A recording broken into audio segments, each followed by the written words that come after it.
When I left of the carriage, a man in uniform announced that the service would be temporarily suspended.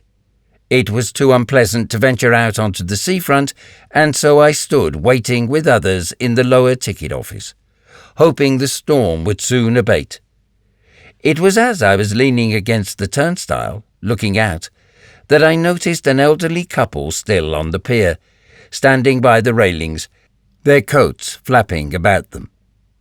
I pulled my camera out and, with little thought, I snapped a shot of them. I wasn't sure if I had squandered a frame. I had been experimenting with the exposure for the last shot I hadn't managed to take, and I guessed it wouldn't be right. With one in the bank, I took my time to make certain I had focused properly on the couple, and as the shutter opened and closed, a seagull flew towards them and wheeled away. They turned, and I took 2 more photographs as they rushed for shelter. I didn't develop the film for over a week, not until I had finished the roll. I had been out for the day with others from my camera course, and I was excited to get up to my darkroom because I had persuaded Lana to pose for me while I had taken a photo of her against Hadrian's wall. I had talked with her for a while without Rosie around, and we had got on well, finding a sense of humour in common.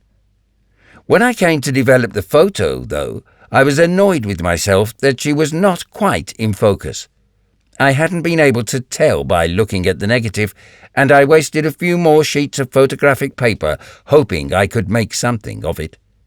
However, I knew from the moment I looked at the negatives, the first photo of the old couple on the pier was special. The exposure settings were not ones I'd normally have chosen, but the shadow and contrast made the picture work. I had been pleased with many of my photographs until then, but they had always been too carefully set up. They all lacked the vitality of these new pictures.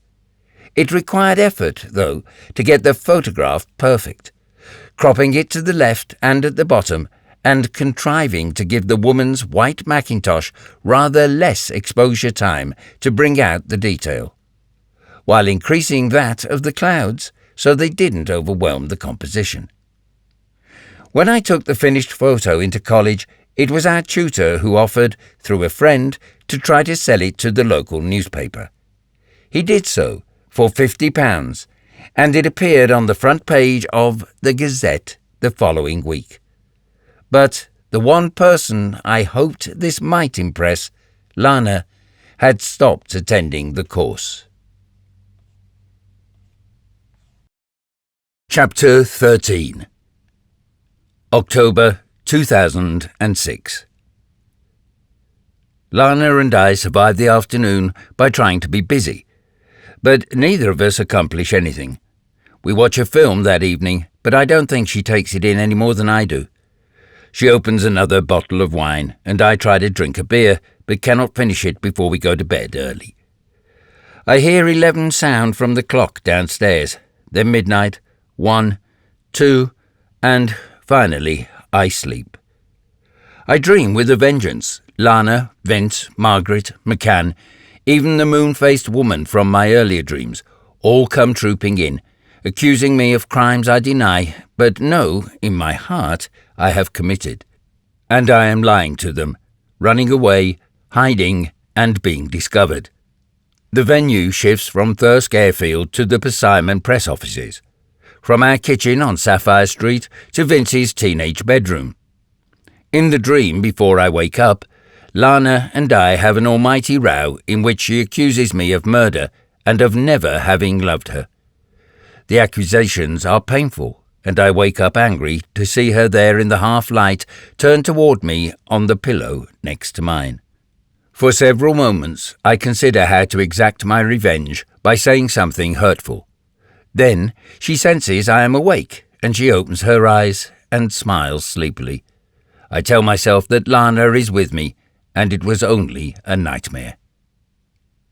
Sunday seems to contain too many long hours during which we do not talk, and it is a relief to fall into bed that night and drift off into sleep, out of which I emerge, for once, with no memories of my dreams.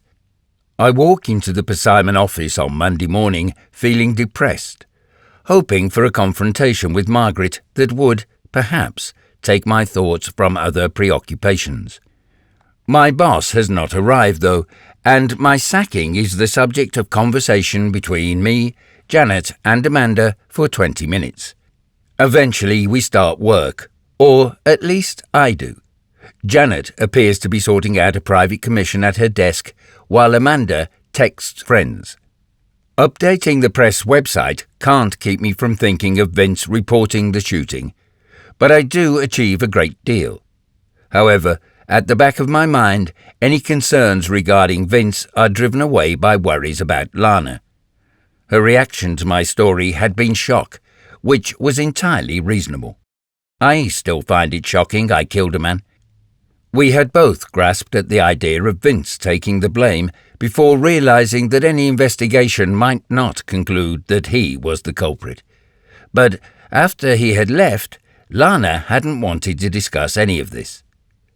I wait until 12 o'clock, then return home, knowing Lana is working from the kitchen. My desperation to talk with her has increased during the morning, but it doesn't stop me from being hesitant as I enter the house. I am afraid to embark upon a discussion that scares me, but which I need to take place. She is at the table typing on her laptop, an empty cafetiere to one side, a stack of books on the other. She isn't wearing any makeup and her hair is pinned up, and I fall in love with her all over again. When she finally looks away from the screen and says hi, I try to analyze this single word for the nuances of meaning it might reveal. Even the fact that she returns to work ought to convey something. I must finish this email, she says without looking at me, and I offer to make us lunch. She mumbles thanks. I get out bread and I slice and butter it. I add a very thin layer of mustard and pile on ham. I cut up cucumber and tomatoes and the remains of a rather old lettuce. The sandwiches are not elegant, but I press them flat and divide them diagonally. When I have finished, Lana is still working, so I chop up fruit for afterwards, putting it in bowls and adding apple juice. She continues to tap at her keyboard, so I leave the room and walk through to my office, where I switch on my computer to use up a little more time. I put on the shelf a few files which have migrated to the floor, and for a minute I stare out of the window. When I return to the kitchen, Lana looks up and closes her laptop. "Lunch?" I ask. "Great," is the reply, then "thanks," when I pass her the plate. After the monosyllables, we eat in silence until we both attempt to speak at once. "No, you first," I say. "What you admitted to," she says slowly. "I've been trying to assimilate it, to work out what's best for you, and for us." "And the answer is?" "As Vince is going to the police today, you should too. And make a statement. I suppose I could say I was there, but I can't remember the details." Lana is incredulous. "Would you really allow someone who was once your best friend to be investigated for a crime you know you committed?" "Perhaps I've remembered it all wrong." "Bullshit." "Hang on," I say. "You were happy for him to take the blame when he was here admitting to it." "No," she insists. "I was desperate for there to be some way that my Elliot was not capable of murder." "Maybe I wasn't." "Then explain why you ran away from home all those years ago. Why have you always felt so guilty and expected the authorities to turn up at any time? Why were you so traumatized? Why were you so fucking sure you killed a man? You couldn't even tell me about it." At that moment, there is a knock at the front door. "Oh shit," is my reaction. "They're here already." Lana gets up saying, "No, not yet, surely," and goes out. I hear the door open, and there are two voices. After a few words are exchanged, Lana invites the visitors inside. Their shoes are loud on the wooden floor of the hall. They follow her into the kitchen, and my stomach lurches when I see the expression on Lana's face. They might not be in uniform, but the two men are obviously police. "Good morning, Mr. Barton," says the first, but he is relaxed and he smiles. "We're here regarding the incident with Mr. McCann." "McCann?" I ask, bewildered. Then I remember. "How can I help?" For a few seconds, the experience has been everything I imagined 10,000 times. But I congratulate myself. All things considered, I am calm. Lana, though, leaves the room in a hurry. "It is our intention to press charges against Mr. McCann," says the policeman, "at the very least for attempted criminal damage. However, we must also consider whether he intended to endanger lives by walking into your office with a can of petrol. I can't say. We need to know what kind of case we can build against him. Do you have any reasonable belief that he proposed to harm any employee of Persimmon Press?" "I have no idea what he planned to do when he set out. It's likely he thought about burning the place down, or threatening to do so. But when he came into the office, he seemed confused. I find it hard to believe he wanted to hurt anyone." The policeman nods and says, "We'll talk to your colleagues and a decision will be made. But there is an additional matter." My stomach somersaults once more. "Yes?" "It has been said that you put pressure on Mr. McCann to admit to a charge of plagiarism." "Well, I wouldn't use the word pressure. He had plagiarized another author. I persuaded him to acknowledge what he had done." "Did you coerce him into writing a letter of admission?" "I don't think that would be fair. I thought it was possible the issue could be handled without fuss if he wrote a simple letter stating what he had done. All I can say is he was annoyed when he first came in, but he appeared relieved by the time he left our offices. I saw him later in the day, and he had other preoccupations." "Which were?" "The past, his youth, lost love." "When did you see him again?" "On my way home from work. He was on Marine Parade. I stopped, and we talked." "What did you discuss?" "Sweden, and as I say, he seemed resigned to what had happened. But by the next day, presumably, his mood had changed." I wonder if maybe I did push McCann a little too far. In my defence, I hadn't realised quite how close to the edge he was and how I might have eased him over it. The policeman says, "Mr. McCann obviously resented writing the letter." "Yes, afterwards." There is a pause, and then the policeman says, "Thank you for your help. We will be in touch." I show them out, and when the door is closed, I stand with my back to it. The house is quiet. Then I hear Lana on the landing, and she comes down the stairs. She is distraught. She walks up and slaps my face. It stings. "I never want that happening again," she says. "Discussing going to the police is all very well, but having them turn up on the doorstep, asking to talk to you, they frightened me silly." "I'm sorry. They wanted to ask me about McCann. I heard that much, but I couldn't stay. I had to go and throw up." "It's okay. They're trying to decide what his motives were." "It's okay, is it? Okay to be scared to death whenever we see a policeman? Do you get used to fear after a while?" "No. I want to slap you again," she says. "I want to punch you." But then she collapses to the floor and sobs. I kneel down and hug her, and she says something I can't hear. I gently ask Lana to repeat herself, and she does so, with some anger. "You think you understand somebody, but murder." Then she says, "It's melodramatic, but it is the right word, isn't it? What I did was never intentional. You have to believe me." "Yes, I do," she says. "I do. But keeping it from me for all this time." "If they didn't find the body, It might not have even been manslaughter. Perhaps he survived. So why not report what happened? Why not go to the police 12 years ago? Because I thought he was dead. I was sure I'd killed the man. Because I was responsible, not Vince. You stupid bastard! Tell me something I don't already know. And you're right. About what?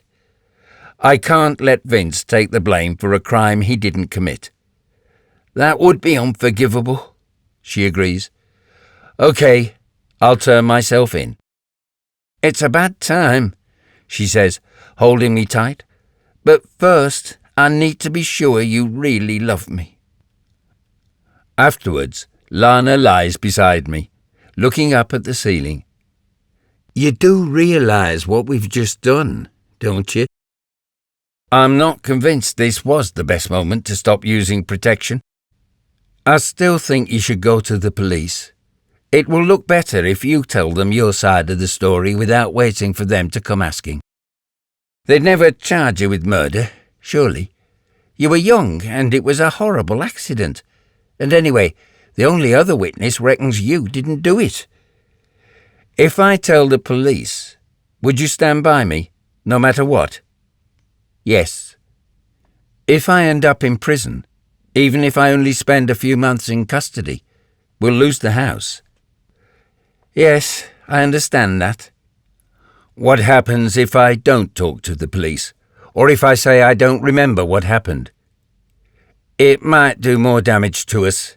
It's already damaged you. I'd like to discuss it with Vince again.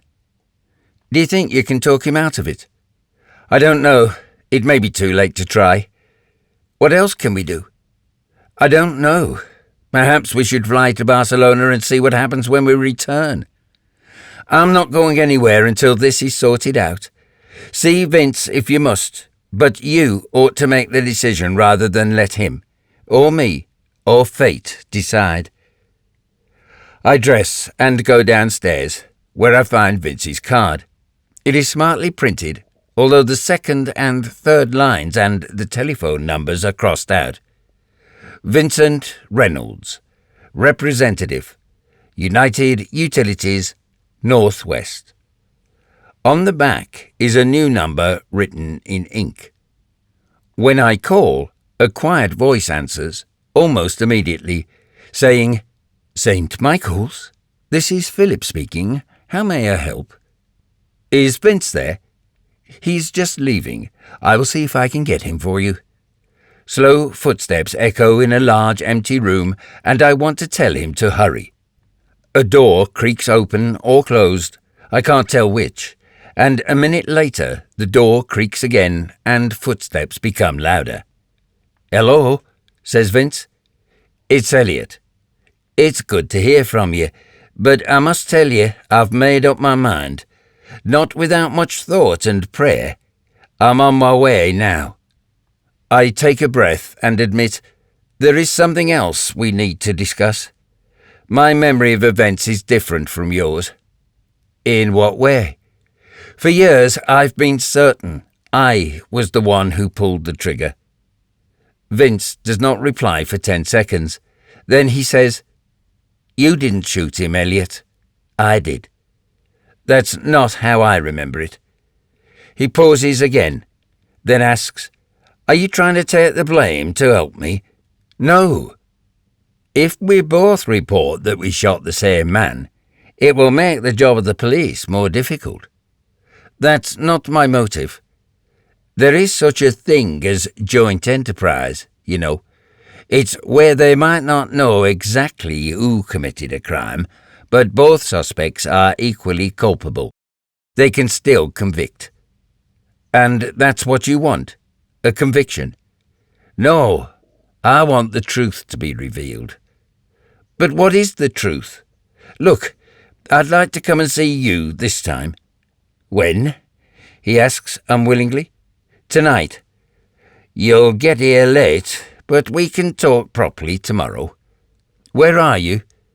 At the St. Michael's Retreat, Sandwick, overlooking Ullswater.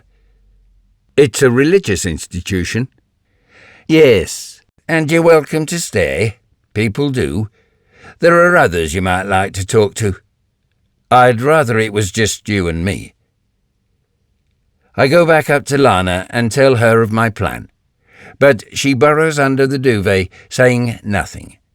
I leave the house and walk to work, where I have apparently missed Margaret again. She was here for half an hour.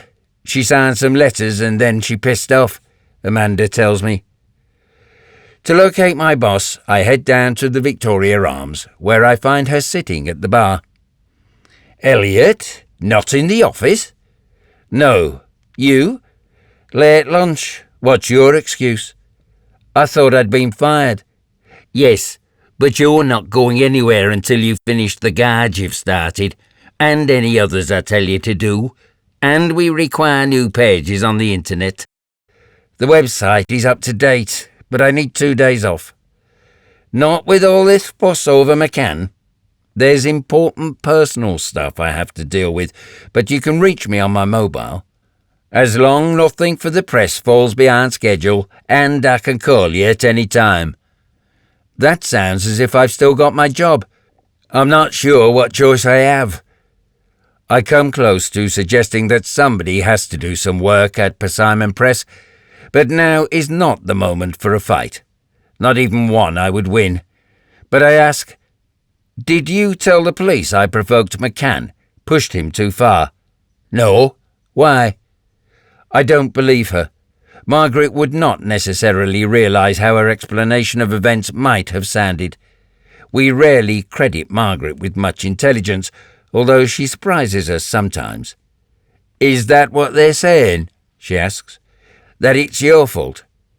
They're trying to uncover why he might have tried to burn down the office. Anger, I assume.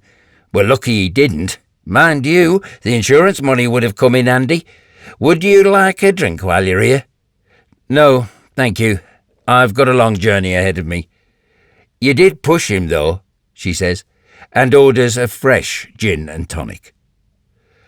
I was attempting to solve your problem. Mine? It was inevitable he'd cause trouble one day. Not inevitable. At least, not until I'd sold the press and gone into a happy retirement. And when do you plan to do that? She has been watching the barman prepare her drink, talking thoughtlessly, or appearing to do so. Now she looks straight at me. When I'm good and ready. Not before I've worked my way through another 6 Elliots, Janets, and Amandas. I walk home via the garage, where I hire a car for the next 24 hours. The journey to Wallswater should take me 2 hours, but I am not in a hurry to leave. Lana is in the kitchen when I get in, and I tell her I'll return tomorrow. What do you hope to achieve? She asks. Honestly, I don't know. Elliot, if you don't report what happened, then the past will always haunt you, and me. It may pull us apart, but whatever happens, I'm scared, Elliot. I'm scared of what this will do to us. I love our life here on Sapphire Street. I don't want it to end.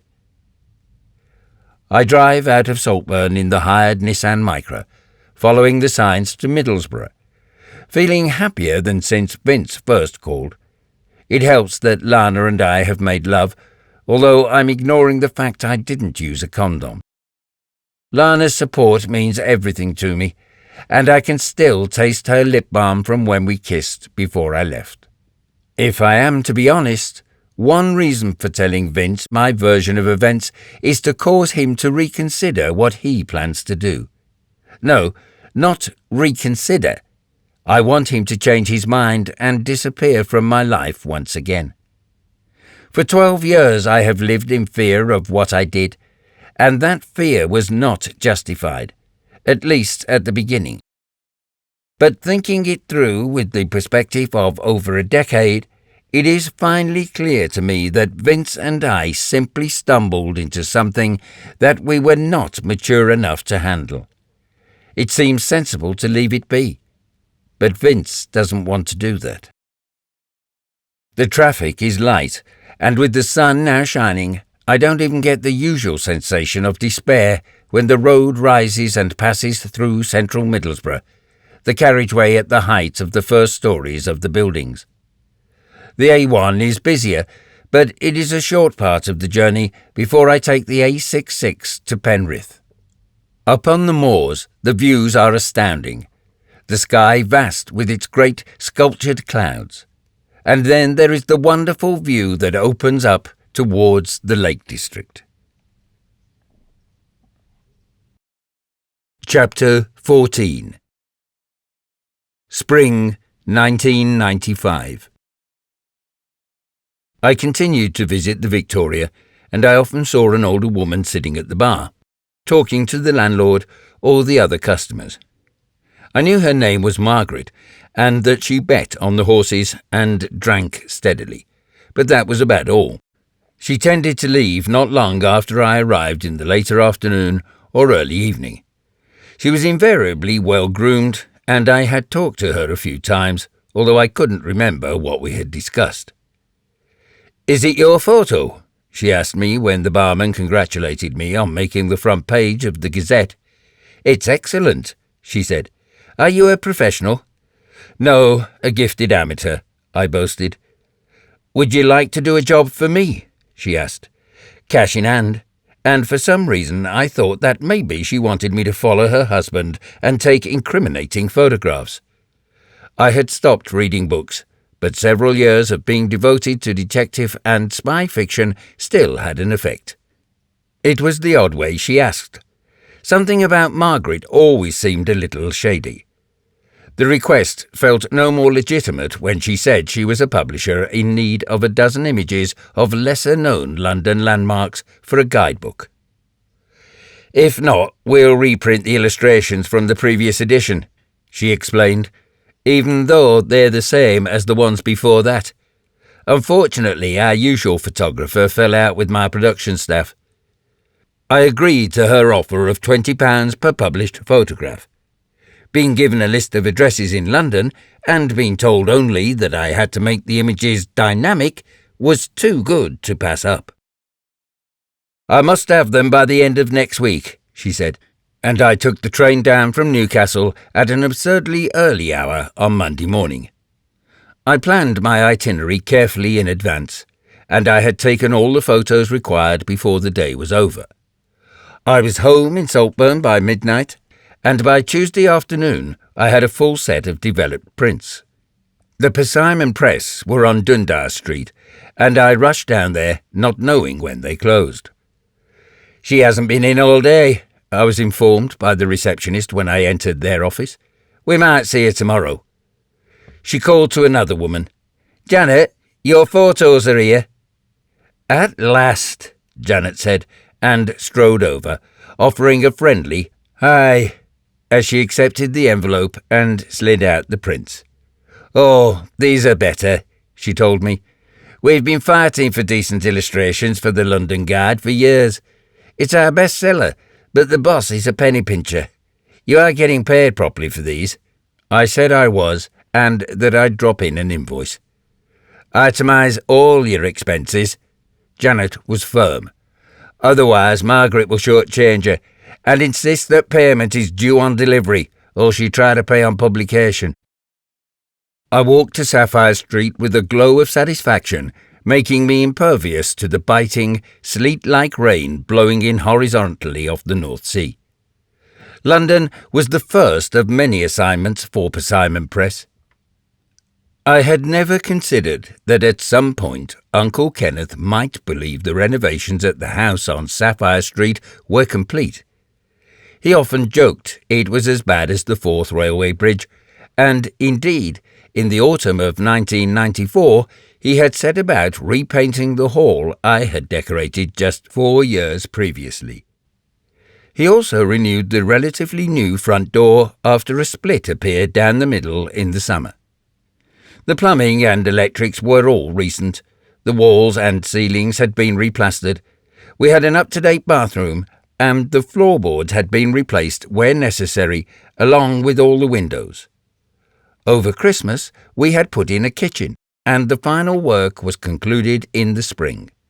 I was coming down the stairs one Sunday evening when Uncle Kenneth emerged from the cupboard where he had been putting away his tools. "I suppose we ought to have a party," he said. "Why?" "Because the renovations are finished. We won't organise anything elaborate. We'll just invite a half a dozen friends." I was astounded. I had been to a few parties since living with Uncle Kenneth, and whenever I told him about them, he had usually said something similar to, "Parties are a waste of time," or "too much like hard work," and "guests always make a mess and do damage." Once, when Eva and Dave from next door invited us to a New Year party, Uncle Kenneth had said they must be mad and asked, "Who wants people poking around in their own home?" But suddenly he was talking of paying for a caterer and buying in drinks and hiring glasses. He had ordered a 3-piece suite for the living room and was worried it would not be delivered in time. I invited Rosie and Alana, who both agreed to come, and Stacey and Ben, who couldn't make it. I also asked Margaret, because early in our professional relationship I had a higher opinion of her than I do now. Janet and Amanda both said they would be there to save me from Margaret, but I knew they wanted to see how embarrassing our boss might be in a social situation. Uncle Kenneth asked 2 or 3 good customers, as well as Eva and Dave, and Mr. and Mrs. Crowther from over the road. He casually mentioned, a couple of days later, he had invited Sandra, and I was diplomatic enough to say, "Okay," and leave it at that. Uncle Kenneth didn't tell me he'd also asked my mother. She was the first to arrive, an hour earlier than anyone else. "I've got some bad news," she told me as she came in through the door. "Marmalade died last month. The neighbours ran him over." And then she said, in the most casual manner, "Oh, and I've left your father." "You walked out on him?" "Yes, and the business too," she said unemotionally, eating the olives that Uncle Kenneth had poured into a bowl. He had decided against caterers. After all, they were far too expensive. "I'm staying with Jean in Evesham," she explained. "How did Dad take it?" "How do you imagine? Badly. You know, I've always hated olives." The conversation was characteristic of my mother. She had delivered her news, but didn't feel it required further discussion. She also seemed to have no real interest in anything I had been up to. She was invited into the kitchen for a cup of tea, and she continued chatting as though we had only seen each other the previous day. She didn't ask after Uncle Kenneth either, or his business. Since returning from the supermarket, he had been organising the food, putting packets of salmon nibbles into the fridge, and working out when the sausage rolls must go in the oven. He was despairing of having enough decent plates to serve it all up, when my mother opened one of the half-dozen bottles of wine. "The off-licence will bring glasses," Uncle Kenneth said. Then he added pointedly, "Make sure nobody starts any new bottles until the old ones are finished. They're on sale or return." "I understand why you left home," said my mother without any preamble, as Uncle Kenneth wanted to discuss how many people drink red as opposed to white wine, and saying how you never can tell. "And I forgive you," she said. I couldn't say anything.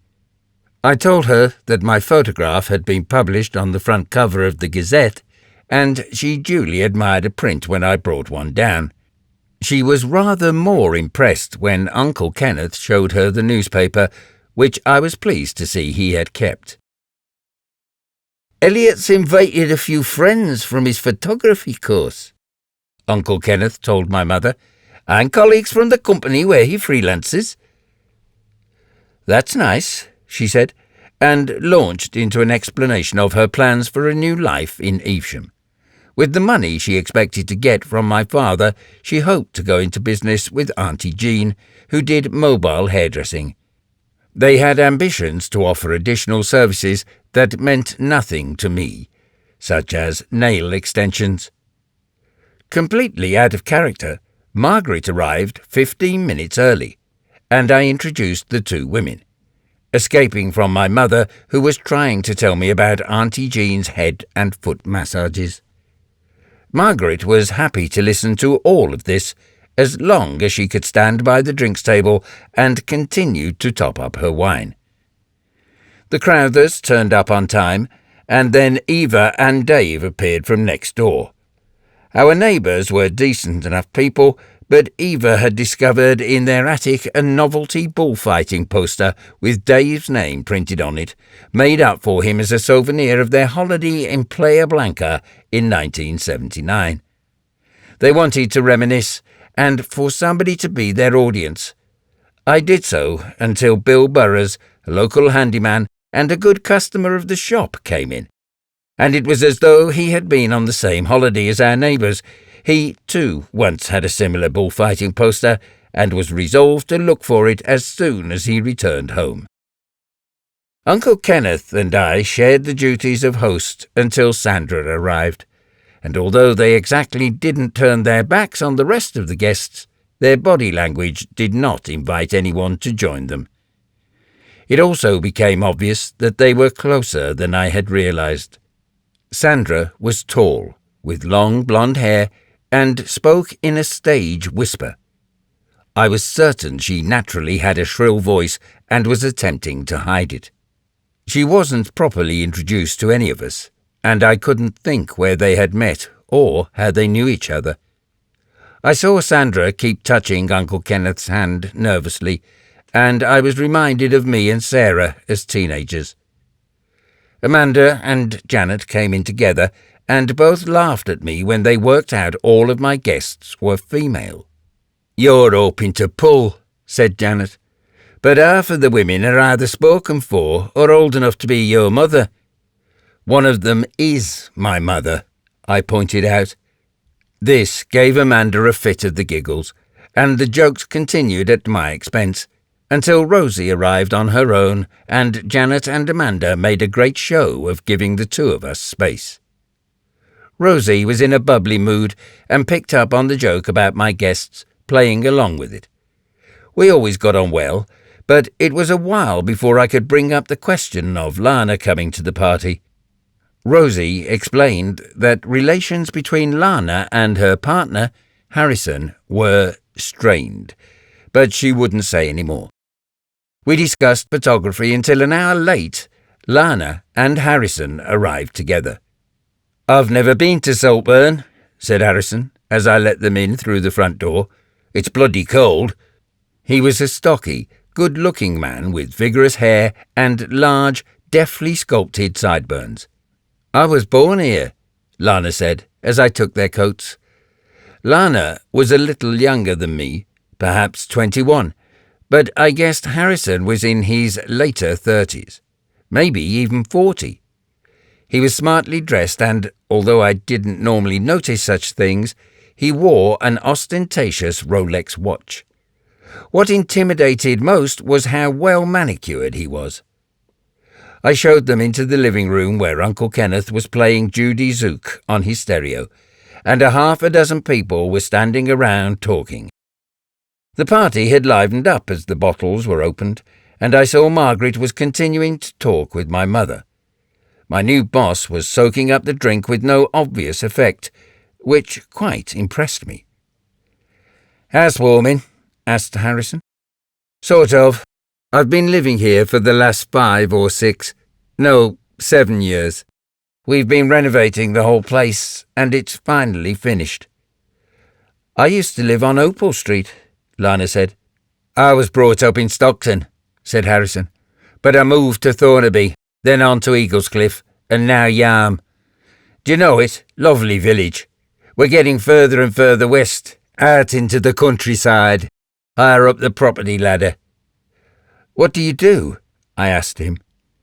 "I'm in the entertainment industry." "He owns a nightclub and a bingo hall," Lana explained. "Been at it nearly 20 years, he said with pride. "Some people in Stockton who visited my nightclub when it first opened are now old enough to come to the bingo," he laughed. And when Lana dutifully laughed, I felt I had to. "What is it you do?" he asked me. "I told you," said Lana. "He's on my photography course." "Yeah, but what do you do for a living?" "I work in the ironmonger's next door with my Uncle Kenneth, and I freelance part-time for the publishers Persimmon Press." Harrison looked unimpressed, so I asked, "Which nightclub do you own?" He was staring disdainfully at the other guests and seemed to be as unconvinced by them as he was by me. "Starlight," he said. "Biggest dance floor in the northeast. 19 staff, well, 18 after this morning." He smiled at Lana, who grimaced. I took the bait and asked, "What happened?"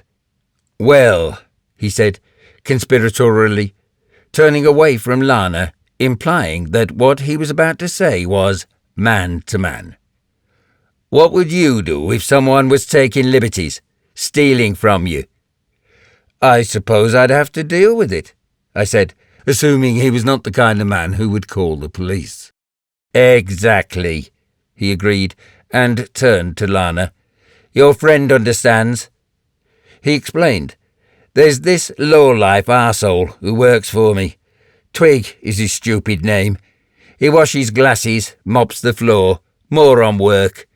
He didn't think he was earning enough, and he probably wasn't. Bit of a retard, know what I'm saying? Not all that bright. He cleans up at the end of the night and locks up. But he's been ripping off my slot machines. My manager noticed it, and we checked when we left yesterday evening. When we came in this morning, the money had gone. No sign of a break-in, and only one person could have done it." "What did you do?" I asked. "Me and 2 friends went to visit him, Shearer and Keegan." "I assume you don't mean the footballers." Harrison laughed with me, not at me, which was a relief. He clapped me around the shoulder and beamed at Lana. "He's all right, young David Bailey here," he told her. He took a swig of his red wine. "Nah, they're me dogs, and they're ferocious bastards when they haven't been fed for a few days." I didn't want to know that. Lana said, "I asked Harrison just to fire the lad. Twig's soft in the head, otherwise he wouldn't have ripped off Harrison in the first place." "He's learnt a valuable lesson. He'll thank me for it one day," said Harrison, and I really think he believed what he was saying. The conversation carried on awkwardly, with Harrison monopolising it, not noticing I wasn't interested in Newcastle United and the arguments he regularly had with his mates who were all Borough fans and considered him a traitor. "Not many will say it to my face," he told us, and walked over to the drinks, leaving me and Lana alone for a few moments. "I'm sorry," she apologised quickly. "We shouldn't have come, but I mentioned the invite and for some reason he insisted." "Don't worry, it's not a problem." "But it is," said Lana. "He's on a high after setting his dogs on that lad." "So it wasn't all bullshit?" "No, unfortunately." "What are you two talking about?" asked Harrison as he returned. "Not photography." "What else?" I asked. "I take it you're not a photographer." "Me? No, but I recognise a good picture when I see one. Lana dragged me along to an exhibition of some collective or other last week. Lots of grainy black and white shots of the streets around Newcastle in the 60s. They were bloody depressing. Me? I prefer photography aimed at the discerning gentleman. You know what I mean? Not pornography, erotica," he said, unable to stop himself from winking and nudging me with his elbow. "Subtle stuff." Harrison dominated the discussion, not realising how little interest we had in his opinions until the party took a strange turn. He had gone back to the drinks table, where he was accosted by my mother and Margaret. To the amusement of both me and Lana, he found that he could not get away. I was able to talk to Lana, who explained it had been the Amberside Collective's photographs they had seen, and how Harrison didn't have an artistic side to him at all. In a few sentences, she described a man who didn't appear to offer any redeeming characteristics. We continued to watch him across the room, and then Lana said, "You'll be wondering why the two of us are together." I denied this, and twice she started to explain, but both times she stopped herself. Eventually she said, "Fear. That's all I can come up with. I wish he'd have an affair and toss me aside." "You can't feel like that." "Can't I?" she asked. "What you really want to ask is, how can I be so lacking in dignity?" "Good God, woman!" Harrison suddenly declared loudly. I didn't know who he was addressing, my mother or Margaret, but I felt obliged to walk over. "Everything okay?" I asked. "Well, it takes all sorts, I suppose," said Harrison, and walked back to Lana. "Who is that disagreeable man?" asked my mother. Margaret said, "I'm not staying with him here." "Don't be in too much of a hurry to leave," said my mother. She was looking at Harrison, who was angrily telling Lana what had been said. "I have to admit I'm rather scared of him," my mother said to Margaret, including me in the conversation, "but I have a plan." We had to wait to hear what it was, because at this point Uncle Kenneth said that he had an announcement to make. He looked petrified as he stood in the middle of the room and asked Sandra to take his hand. Well, Sandra and I, we would like to announce that we're engaged to be married." There were loud congratulations, and my mother asked me, "What do you think of the woman?" I had to explain it was the first time I'd met her. "Her divorce was confirmed last week," my uncle confided in me a few minutes later. "I'm not sure I needed to mention that." I assured him he didn't. "You don't mind if she moves in once we're married?" I said of course I don't, and added, "I've been thinking for a while I should find a place of my own. It hadn't occurred to me until that moment, but now it made sense." "Not on our account," said Uncle Kenneth. "You'll always be welcome here." It was time to enact my mother's plan. It was something friends of hers had once done when they found themselves with an unwelcome guest. First, my mother and Margaret said their goodbyes, thanking me and Uncle Kenneth for a nice evening. I could see both had bottles hidden under their coats. Out in the hall, a half a minute later, the front door was opened and slammed shut. Only someone with acute hearing would have realized that instead of walking out into the street, the two women had gone up the stairs. The Crowthers really did return home and never came back. And when Eva and Dave left the room, I assumed they would go next door for a while, but the stairs creaked noisily as they followed Margaret and my mother's example. Moments afterwards, I could have sworn I heard laughter up there, but neither Lana nor Harrison seemed to notice anything. Lana was trying to calm him down and looked to be succeeding. Bill Burroughs made the most of his exit, overacting his part, but at least he went upstairs quietly. Janet and Amanda duly appeared to go, as did other guests, and then Uncle Kenneth apologized and said he would have to drive Sandra home, coming out with an unnecessarily long and contrived story describing how her mother was unwell. All that remained were me, Rosie, Lana, and Harrison. It wasn't until now that Harrison noticed that most of the guests had gone, and he was pleased to have an excuse to leave as well. Lana said nothing, and I didn't know whether Rosie had tipped her off. Harrison offered Rosie a lift home, but she declined, and when he tried pressing the suggestion, Lana whispered into his ear, and he grinned meaningfully. "You two lovebirds can have the place to yourselves then," he said. As they were going out, he shook my hand and said, "It was a shit party, but I hope you get your leg over. Oh, and those two old tarts who fucked off first, they nicked some of your booze."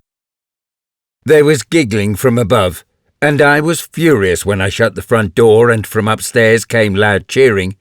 It was too soon. I was sure Harrison must have heard them. Heedless of the danger, everybody piled noisily back down the stairs, and I was certain there would be a hammering at the door.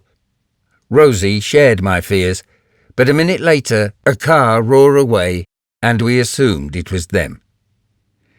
"It's Lana I'm worried for," Rosie told me. "If he's been made to look a fool, he'll take it out on her." "Hit her, you mean?" "No, he won't be violent. He knows plenty of other ways to inflict pain." Rosie would not say more. The party resumed and was much more congenial than we could have hoped. The numbers were such that we could sit around drinking and telling stories. Rosie cuddled up to me, and when she left we kissed, but I don't think either of us expected any more from each other. The following week on the photography course we had a lecture on still life composition. Lana turned up late, and we didn't have the opportunity to talk until we were paired off to do practical work. We all brought along a random item, and I had an African tribal mask that belonged to Uncle Kenneth.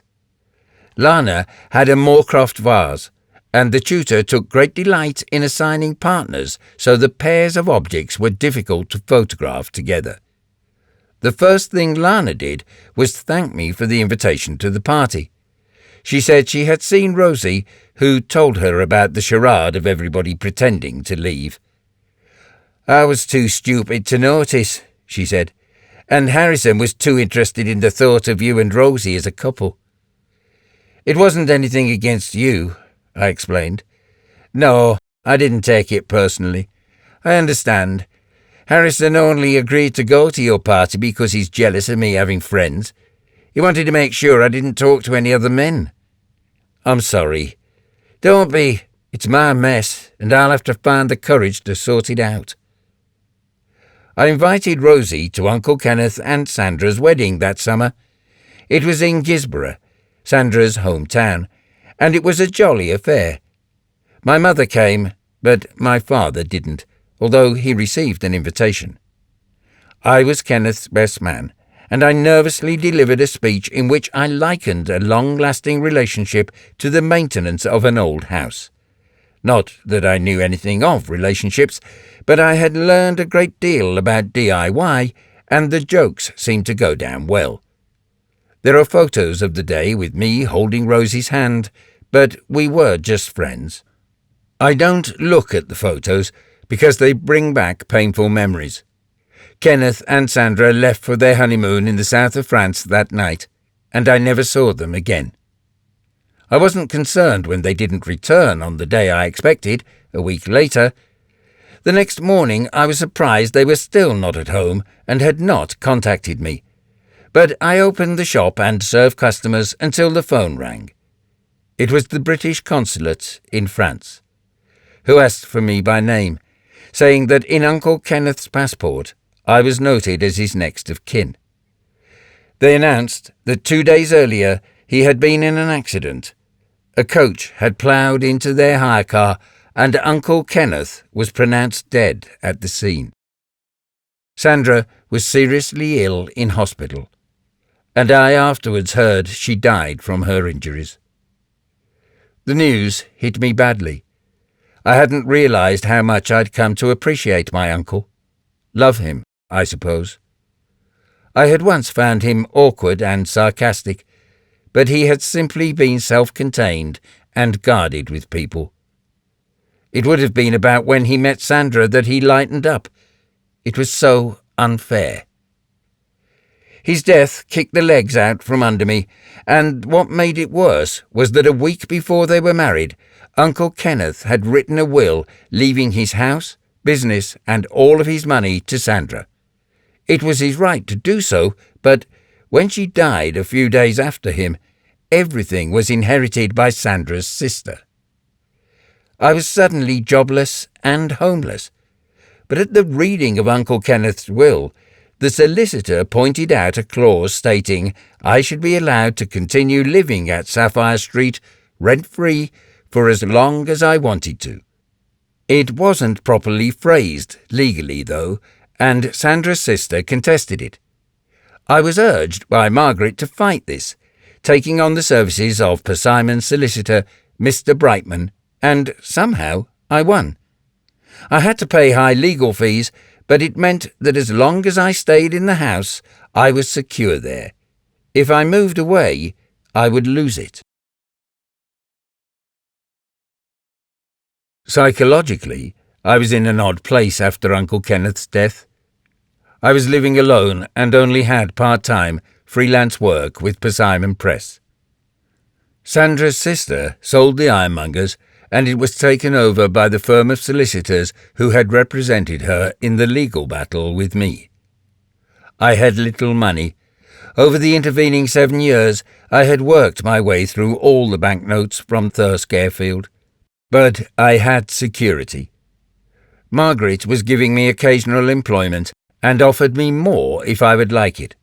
Not only photography, but editorial work, and I was already developing their website. I didn't know what to do with myself, though, outside of the Persimmon Press offices. I missed several of the classes on my photography course, and when I returned, both Lana and Rosie had stopped attending. I neglected Uncle Kenneth's allotment, and when I remembered, months after his death, I discovered it to be weedy and overgrown. Tidying it up calmed me, and keeping it in order gave me a sense of achievement. I also felt as though nothing could touch me when I was there. Nobody else knew about the allotment, and I renewed the rent in Uncle Kenneth's name, with no questions asked. I was the youngest person growing vegetables, and I enjoyed the taciturn company of the old men.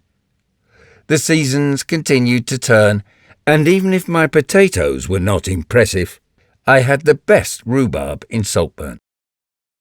To make the house on Sapphire Street feel like my own, I spent the autumn and winter redecorating the whole place once again, replacing the magnolia on the walls with various period colours, all muted greens, blues, and matte dark reds. I became obsessed by it for a few months, repainting every room. As with the allotment, I found it therapeutic, and it helped me through a difficult year. Many times I lost myself in the work, and I could have sworn Uncle Kenneth was in an adjoining room, quietly getting on with whatever renovations he still considered needed to be done. And then, one cold, wet Sunday afternoon in January, there was a knock at the door, and it was Rosie, with a young man I did not know. Tom was diffident, quiet but friendly, and he and Rosie were obviously a happy couple. I had conflicting feelings about this, not because I had ever really wanted to get it together with Rosie, but because I knew our friendship would not be the same again. I offered to make them a cup of coffee, and refused Rosie's offer of help. Nevertheless, she followed me into the kitchen, and said how sorry she was to hear of Uncle Kenneth's death. "I only met him twice, but he seemed to be a nice bloke," she said. "The first time was at that strange party."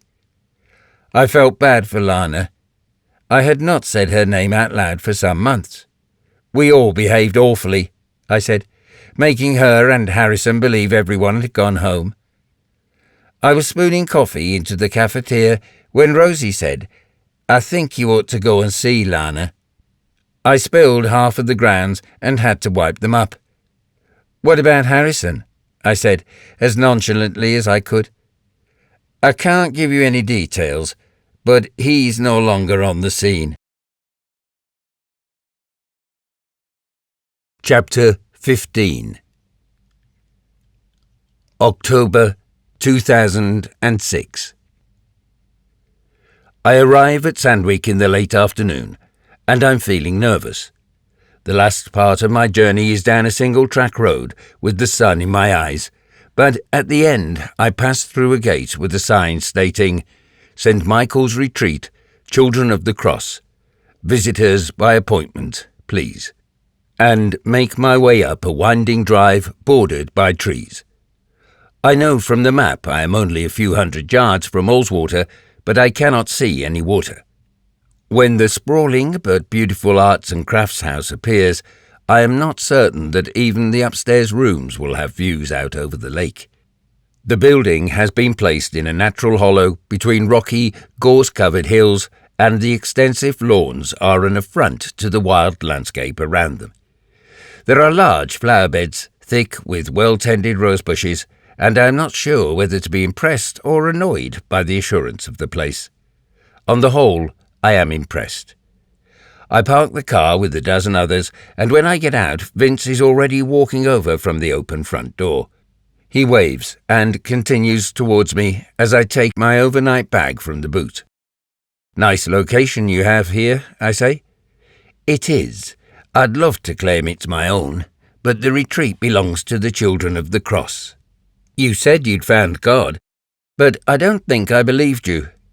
The Vince I remember wasn't ever going to fall for that religious claptrap." "Oh, I fell for it," he says with a smile. "Hook, line, and sinker. Come inside." I follow him through the door and into a long, low, wood-panelled hallway with an inglenook fireplace, beams, and a few plain items of furniture. It is all in keeping with the architecture of the house. The interior reminds me of National Trust properties, but without their corporate paraphernalia. That it is run by a religious rather than a secular body is proclaimed by the wooden cross above the fireplace. I decide there should be a beaten copper plaque or a portrait of a pre-Raphaelite woman with red hair wearing a green dress. "Let me show you to your room," says Vince. "We'll have plenty of time to talk. I know you want to discuss matters in private, and it's no problem. Dinner will be a communal affair this evening. Is that okay?" We climb a quietly imposing staircase and walk down a corridor with tastefully designed but modern fire doors at rectangular intervals. 30 of us are living here at the moment," he says. "We're full because our leader is with us, but we can always offer accommodation to one more. Aren't you meant to quote from the Bible at this point? Something about welcoming guests?" I can hear the bitterness in my voice, but he takes the question as friendly teasing and considers his answer as he pads along the corridor, then laughs to himself. "You won't be happy with me if I quote Leviticus 19:34. "No, I expect not. It is slightly pompous. Peter 4:9 is much better. Show hospitality to one another without grumbling." The room I am offered is cell-like, sparsely furnished with a single bed and a small wardrobe. A new partition wall means I awkwardly share the original window with the neighbouring room. I look out over the manicured lawns and acknowledge that Vince's church has at least found a singularly beautiful location. There is the ubiquitous cross above the bed, and a Bible lies on the pillow. "The bathroom is 2 doors along," says Vince. "Take your time, freshen up, and I'll see you down in the hall when you're ready." I wonder what I have let myself in for. There is no lock on the door, but just because they are Christians, it doesn't mean I am predisposed to trust them. However, I am able to secure a clunky old bolt on the bathroom door before having a wash after my journey. Back in my room, I resolve not to unpack. I stow my bag in the wardrobe and return downstairs. I am not sure I want to stay the night, after all. I am wondering whether we might talk, and then I can be on my way. If I have dinner with them, I could still be home by midnight. But even if I am having second thoughts, I admit to myself there is something appealing about the house and its atmosphere of calm. I retrace the route down the corridors with their soft, neutral carpets and ivory-painted walls, with exposed stone window surrounds and mullions. With all the oak doors and beams, I am lulled into a feeling of timelessness and a detachment from the real world. When I descend the staircase, I notice the loud but unhurried tick of a clock. Vince is sitting on a hard wooden settle to one side of the inglenook fireplace. He is reading. "Where's everyone else?" I ask. Most are at prayer. I have a special dispensation because I'm receiving a guest. You'll meet the others at dinner. I sit on the opposite settle. The distance between us seems symbolic. Well, I say, Thirsk Airfield. He changes position as though uncomfortable. Then he says, Are you sure you're not trying to muddy the waters? As I said on the phone, that's not my motive. And as I said, I only want the truth to come out. To ease your conscience. No. If it was, I'd understand. I'd love to put it all behind me, but I also want to live my life with Lana, if I can, into comfortable old age. I would like to move on, perhaps become a father, continue in a job I'm good at. I want to move on too, he agrees. But we both have an unshakable belief that we shot the same man. Maybe, he says, slowly, if you were so sure of your memory, and I know I'm certain of mine, no investigation will ever get to the bottom of it. That may be right. If only one bullet was found, it is possible only one bullet was fired. I agree. But that doesn't mean we shouldn't make our admissions, even if they are contradictory. Vince stares blankly at the empty grate. When he looks up at the cross, I can't stop myself from asking, Does it help? Vince smiles beatifically at me. It always helps. So, who are the children of God? The children of the cross, he corrects me. I've never heard of you. You have, though you may not remember. I'd have mentioned them when we were at school, because a man called Matthew Bradshaw, a friend of my mother's, joined them in 1986. It was not long after the Children of the Cross was founded.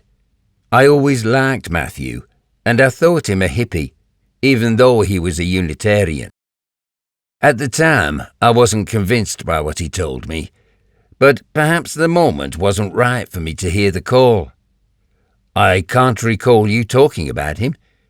Matthew met Bob Geldof. We were both envious. We would have been. The Children of the Cross came along to the Christian Revival meeting at the Flats, all wearing white. Now that you come to mention it, I do remember. But weren't they meant to be millennialists? There was a misunderstanding regarding their beliefs. How could there be a misunderstanding? Either the world was going to end or it wasn't. Some over-enthusiastic followers misinterpreted the words of our leader. What he prophesied was the world would change at the start of the new millennium, not end. And it has, but not as many imagined.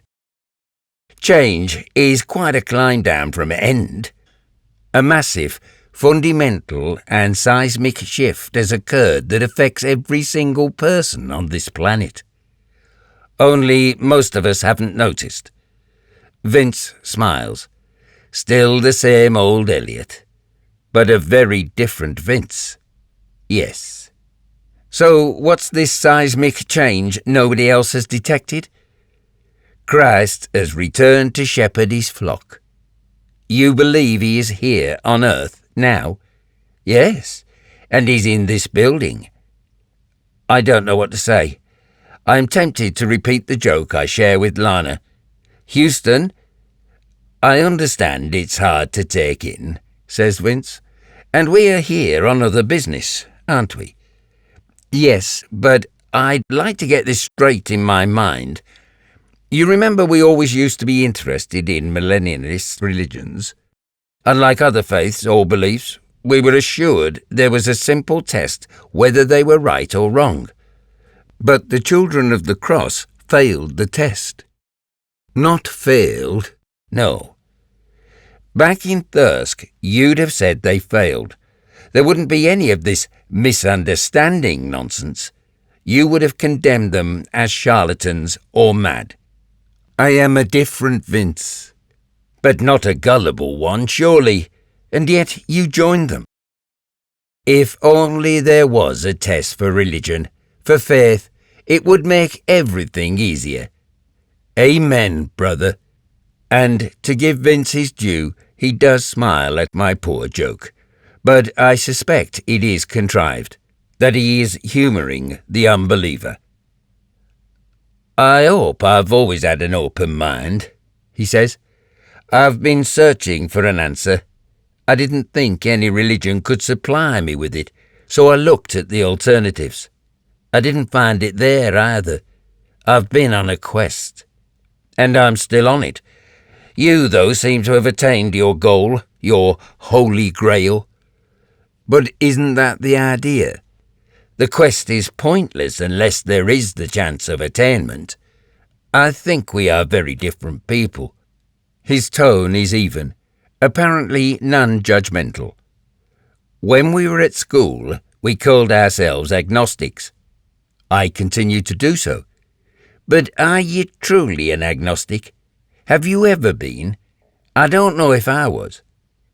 I remember we were both interested in all belief systems, and not just the established religions. We also read Huxley and Hurd. Charles Berlitz and Erich von Daniken were almost as interesting, if balmier. You were going to visit Findhorn one day.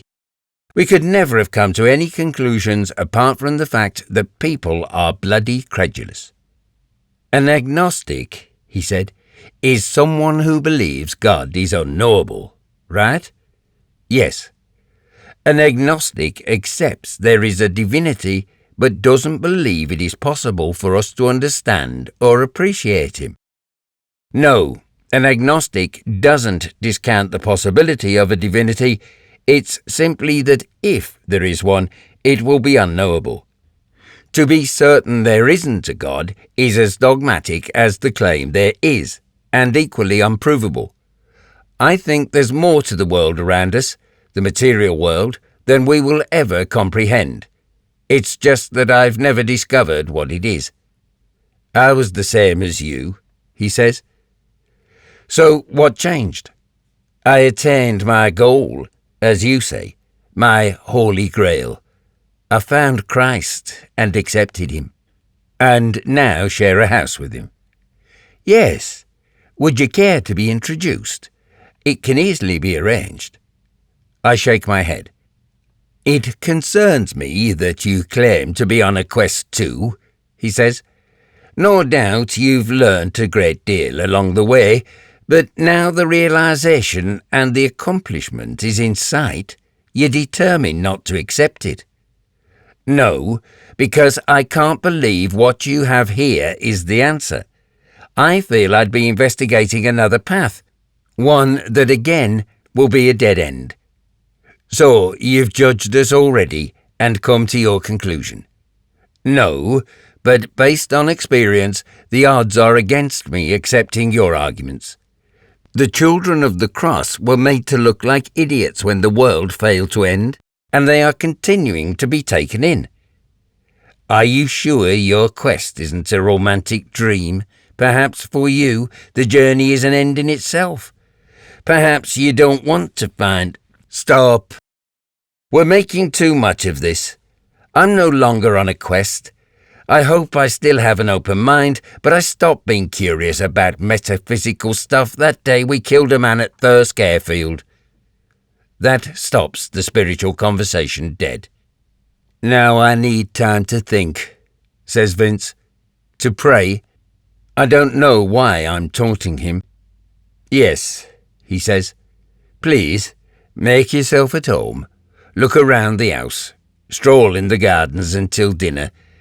I may have to take advice. Well, if the Lord Jesus Christ is on the premises, yes, from our leader, he agrees, not rising to yet another jibe. I go for a walk, as Vince has suggested, and circumnavigate the house. Then, seeing no obvious path other than the drive, I follow it, thinking it doubtful I will return to Lana tonight. I am still hoping to talk Vince out of going to the police, and that is the only reason I am there. But a part of me is interested that all those in the building believe Christ is under the same roof. The discussion with Vince has rekindled my interest in religion, although I must confess there has always been a certain freak show element to that interest. I continue to be amazed at how and why people come to irrational and unprovable beliefs. I allow the thoughts to divert my mind from the real reason for coming to this retreat. At the gate, I peer at the board, and I can see that the lettering is recent. It has been painted over a previous sign, and by careful examination, I make out that it was called the St. Michael's Retreat in the past, although a cursive script has now been used. Children of the Cross appears to have been painted on top of Brotherhood of St. Brocard, but the comment about visitors may have been the repainting of old lettering. Just visible is the ghost of the original telephone number, Penrith 359. I wonder what the Brotherhood of St. Brocard would have made of Christ turning up here in the year 2006. In my room before dinner, I pick up the Bible and open it at random. I stab a verse with my finger and discover God commanding Abraham, "Take your son, your only son Isaac, whom you love, and go to the land of Moriah, and offer him there as a burnt offering on one of the mountains that I shall show you." I hadn't expected enlightenment, but I had hoped there might be something to consider. As there is nothing, I go down for dinner. There are 30 already at the refectory table in the hall. I am the 31st, sitting next to Vince, and I am introduced to half a dozen of the Children of the Cross in the seats immediately adjacent. There are no women, I see. The food is served, and then a charming, quietly spoken man leads them all in saying grace. They put their hands together and bow their heads, and I feel compelled to lower mine out of respect. The blessing of the meal is interminable, and when I look up, my eye is drawn to the large wooden crucifix against the far wall. Because it is big enough to use for a real crucifixion, it is unnerving, and perhaps that is the point. It is old and black, but the more I stare at it, the more sure I am it is not painted, but has been scorched. We eat with the minimum of conversation. The stew is vegetarian and slightly bland, and the diners appear pleasant and meek. Dressed in earth tones, they all possess the same quiet self-confidence I have noticed in Vince. They are mainly young, and there are many more black faces than white. There is a curious atmosphere, and I find myself glancing at the man at the end of the table, and I decide he has to be their leader. About 40, he is a slim, good-looking man of African origin, I assume. I ask Vince who he is, and everyone around us smiles indulgently, as though I am a small child who has only now realized a present is under the Christmas tree with their name on it. "That is Philip," says Vince, and there is a murmur of approval. I recognize the name from when I telephoned the retreat. "He's your leader." There are nods and more smiles. "And the Children of the Cross originate from Nigeria?" "Yes, from Calabar," explains a man called Gilbert, who is opposite me. "Philip is our founder, our leader, and our Lord." I don't know whether to be worried or amused by them. "Apart from your Christ having returned, how do you differ from mainstream Christianity?" "We follow closely the rites and practices of the Church of England," Gilbert says. "The one disagreement really is our belief in the resurrection." "The Church of England believes Christ will come again," I say, "but you believe he is already sitting at the head of your table." "Exactly. And you are here to help Vincent," says Gilbert, as though there is nothing more to be said about the matter of the second coming. "I suppose you could say that. He has been sorely vexed by what he did as a young man. We have been praying for him." "And has it helped?" I ask. I can't stop being sarcastic, but I am uncomfortable as soon as I repeat my joke. I'm not sure if any of them are able to understand sarcasm, or whether they are just more polite than I am. Prayer always helps, says Gilbert, and 2 or 3 of them say Amen. I am outnumbered, but not threatened. For the rest of the meal I ask questions, respectfully, and those immediately around me take it in turns to provide answers, while those a little further away listen to our discussion with interest. I feel awkward that I am at the centre of the only talk at the table. Philip watches from where he sits, obviously pleased by what is taking place. I return to all I can remember about religion and comparative religion, and discover several other differences between the Children of the Cross and Orthodox Christianity. For a start, the Children of the Cross venerate their ancestors, which sounds like a compromise with aspects of traditional African beliefs. What I find strange is they incorporate Eastern ideas of karma and reincarnation. When I point out this is a big departure from orthodoxy, they smile and dismiss my concern. But why reincarnation? I ask. It explains why children suffer on this earth. They are paying for sins committed in an earlier life. But it makes no sense, I tell him.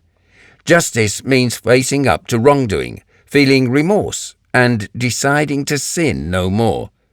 Children can't do that because they have no idea of the sins they're meant to have committed. Gabriel and I disagree. When I press him, he says, "You are too hung up on intellectual argument. Pray, meditate on those matters, and you will find that on a spiritual plane there are no contradictions." If I could follow you onto the spiritual plane, I am sure I'd find reasons to argue with you. He laughs. I truly think you would. The conversation continues to be about African beliefs, and I am surprised by their acceptance that ritual and exorcism is required to combat sorcery and witchcraft. Vince explains, "Some of us come from a Western tradition, some of us from an African one, and there is a different emphasis, but the Western Bible does recognize the existence of demons, possession, etc. We notice these things more or less depending on our backgrounds." I wheedle out of Gilbert a belief in the efficacy of sacrificing animals. "It is a different approach," says another member of the Children of the Cross. "When a prodigal son returns, the calf is slain and everybody eats. In Nigeria, we may slaughter a chicken. We have other similar ceremonies, but I doubt if any can compare to Britain." "In what way?" "Every Christmas you sacrifice millions of turkeys." This makes me smile, and I concede the point. "Before I came down from my room," I say, "I opened the Bible at random and found God commanding Abraham to sacrifice his son." "Oh, we do that," says Gabriel, with a straight face, and a second later the table erupts with laughter. Gilbert assures me, "We don't practice sacrifices here." He stares at me earnestly. "We are vegetarians," and the laughter resumes. I try not to show I am annoyed they are not taking my questions seriously. I return to the millennium and the end of the world, and to my surprise they do not look in the least embarrassed. They say, as Vince did, that they knew something significant would occur. They merely had the details amiss. If a man makes an unambiguous statement on a specific subject and is then proven wrong, it would be bizarre to trust him ever again. "No," says Gabriel, "not if you are the one who misunderstood him." "But why would Philip allow you to misunderstand him on such an important matter?" "Prayer and meditation is the only way to enlightenment." "Surely, can you see how weak the argument looks to an unbeliever?" "But we are not unbelievers." I would like to know what Philip thinks of my reasoning, but he is sitting too far away. It is not possible to relay spiritual questions and answers up and down the table, especially once they serve the apple pie, which is superb. After dinner, I find myself on the settle again on the other side of the inglenook from Vince. I ask him, "Have you had enough time to think about what I said?" "Yes, and I believe we should still go to the police, even though we have conflicting memories of events, and that doesn't help. We need to put matters into their hands." "Do you want to tell them about the money as well?" "I intend to tell them everything." "In that case, I'm tempted to say, I'm grateful for your hospitality and the offer of a bed, but maybe I ought to return to Saltburn tonight." "That would be unfortunate. I thought we could catch up, reminisce." "In the circumstances, it would be awkward."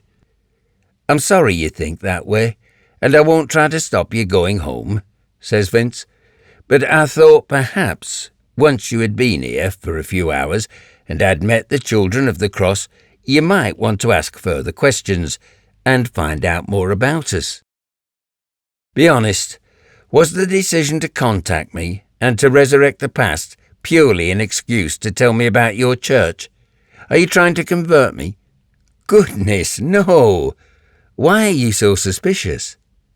"I'll always be doubtful of anyone who thinks they've discovered the answer. Agnostic is a term that suits me well. If you have found Christ, then it is too simple. Why would it be complicated? I suppose it doesn't have to be, but it's a shame it's as mundane as this.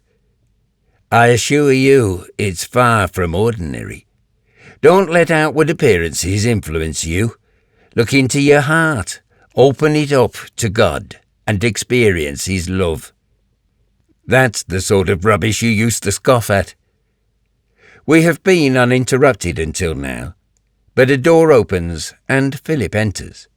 He walks over softly, with a smile, and he reminds me, in reverse, of Margaret's departure from the Persimmon Press Office when McCann arrived with his jerry can of petrol.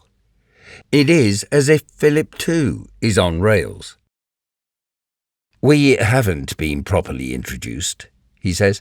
"I'm Philip, and you are Vincent's friend, Elliot. You are welcome." "Thank you," I say. At least he has a firm handshake. "You were asking many questions at dinner," he says, as he sits next to Vince. "I hope the answers satisfied you." "No, but they interested me." "You are not convinced I am Jesus Christ?" "No." "But that is what they say. That is the mantle they put upon me, or the burden. But what do you say?" He looks me straight in the eye, piercingly, and honestly, he does have a presence. I will not deny it. "That I am merely a man, a very weak man, a fallible man with an ego, with uncertainties and fears." "But do you believe you are Jesus Christ, Son of God?"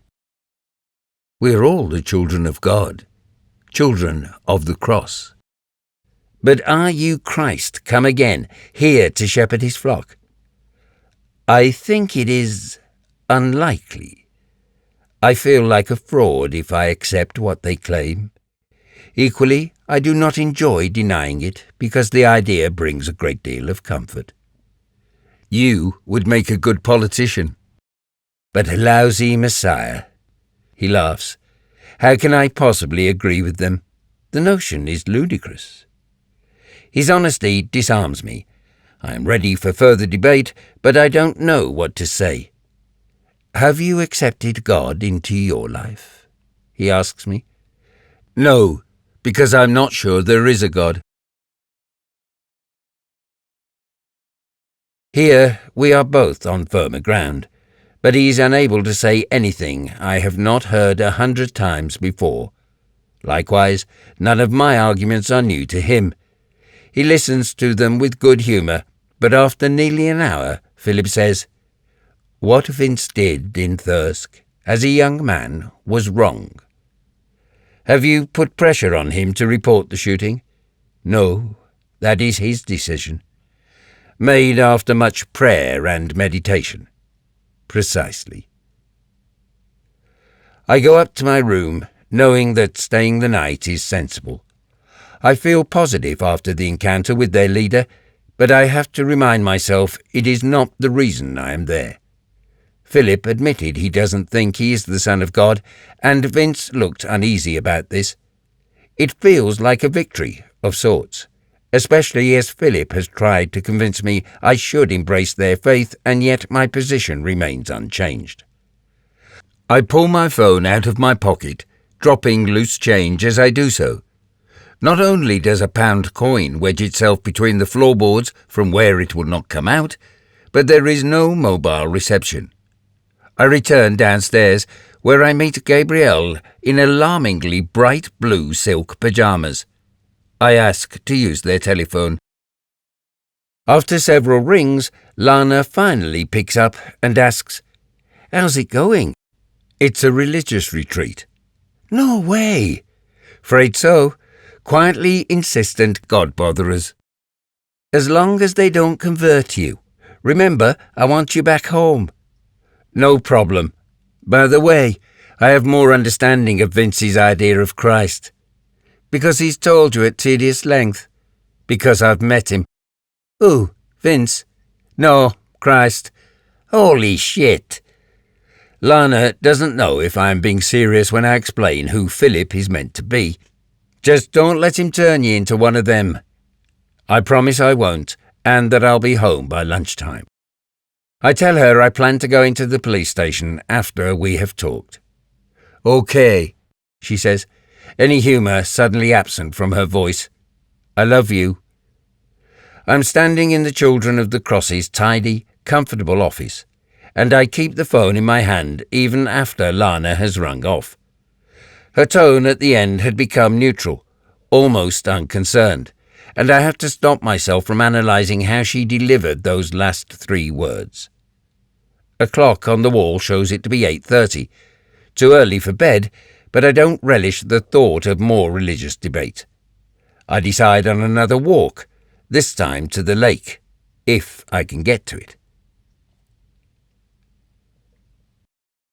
Chapter 16. Spring 1996. Rosie arranged what she called a blind date, although Lana and I already knew each other. With Tom, we made 4 at Johnny's one evening, and I couldn't help feeling Lana had lost her old confidence. She was quiet and let everybody else do the talking. The meal, though, was enjoyable, and after a couple of glasses of wine, Lana told us about her new job working in a gallery on Thornton Street. Her only concern when she started was that they were showing work by 3 outsider artists, and she found it impossible to have sympathy with any of them. "The idea is they are outside the established art world," she explained. "But it's the establishment that has given them the label outsider, which effectively brings them inside," said Rosie. "But are they any good?" asked Tom. "It's pointless to call any modern art good or bad," she said. "You either like it or you don't?" I asked. "No, even that's not enough. You have to be able to explain convincingly why you do or don't like it." "But do your outsiders have any talent?" Tom asked once again. "Because they are self-taught, they are assumed to be more natural. They haven't been corrupted by what the establishment or society says they're meant to do." "Isn't that rather patronising?" asked Rosie. "Yes, very. I say, John Lennon claimed every child is an artist until somebody tells them they're not. Lana replies, the quote should be, every child has the potential to be an artist. I'm happy to look at an exhibition of children's art, but don't try telling me they're as brilliant as Turner, unless they are, which is improbable. The gallery had, however, recently hung a new exhibition by a Chinese artist whose paintings Lana appreciated. There's a real craft to this woman's work, she explained.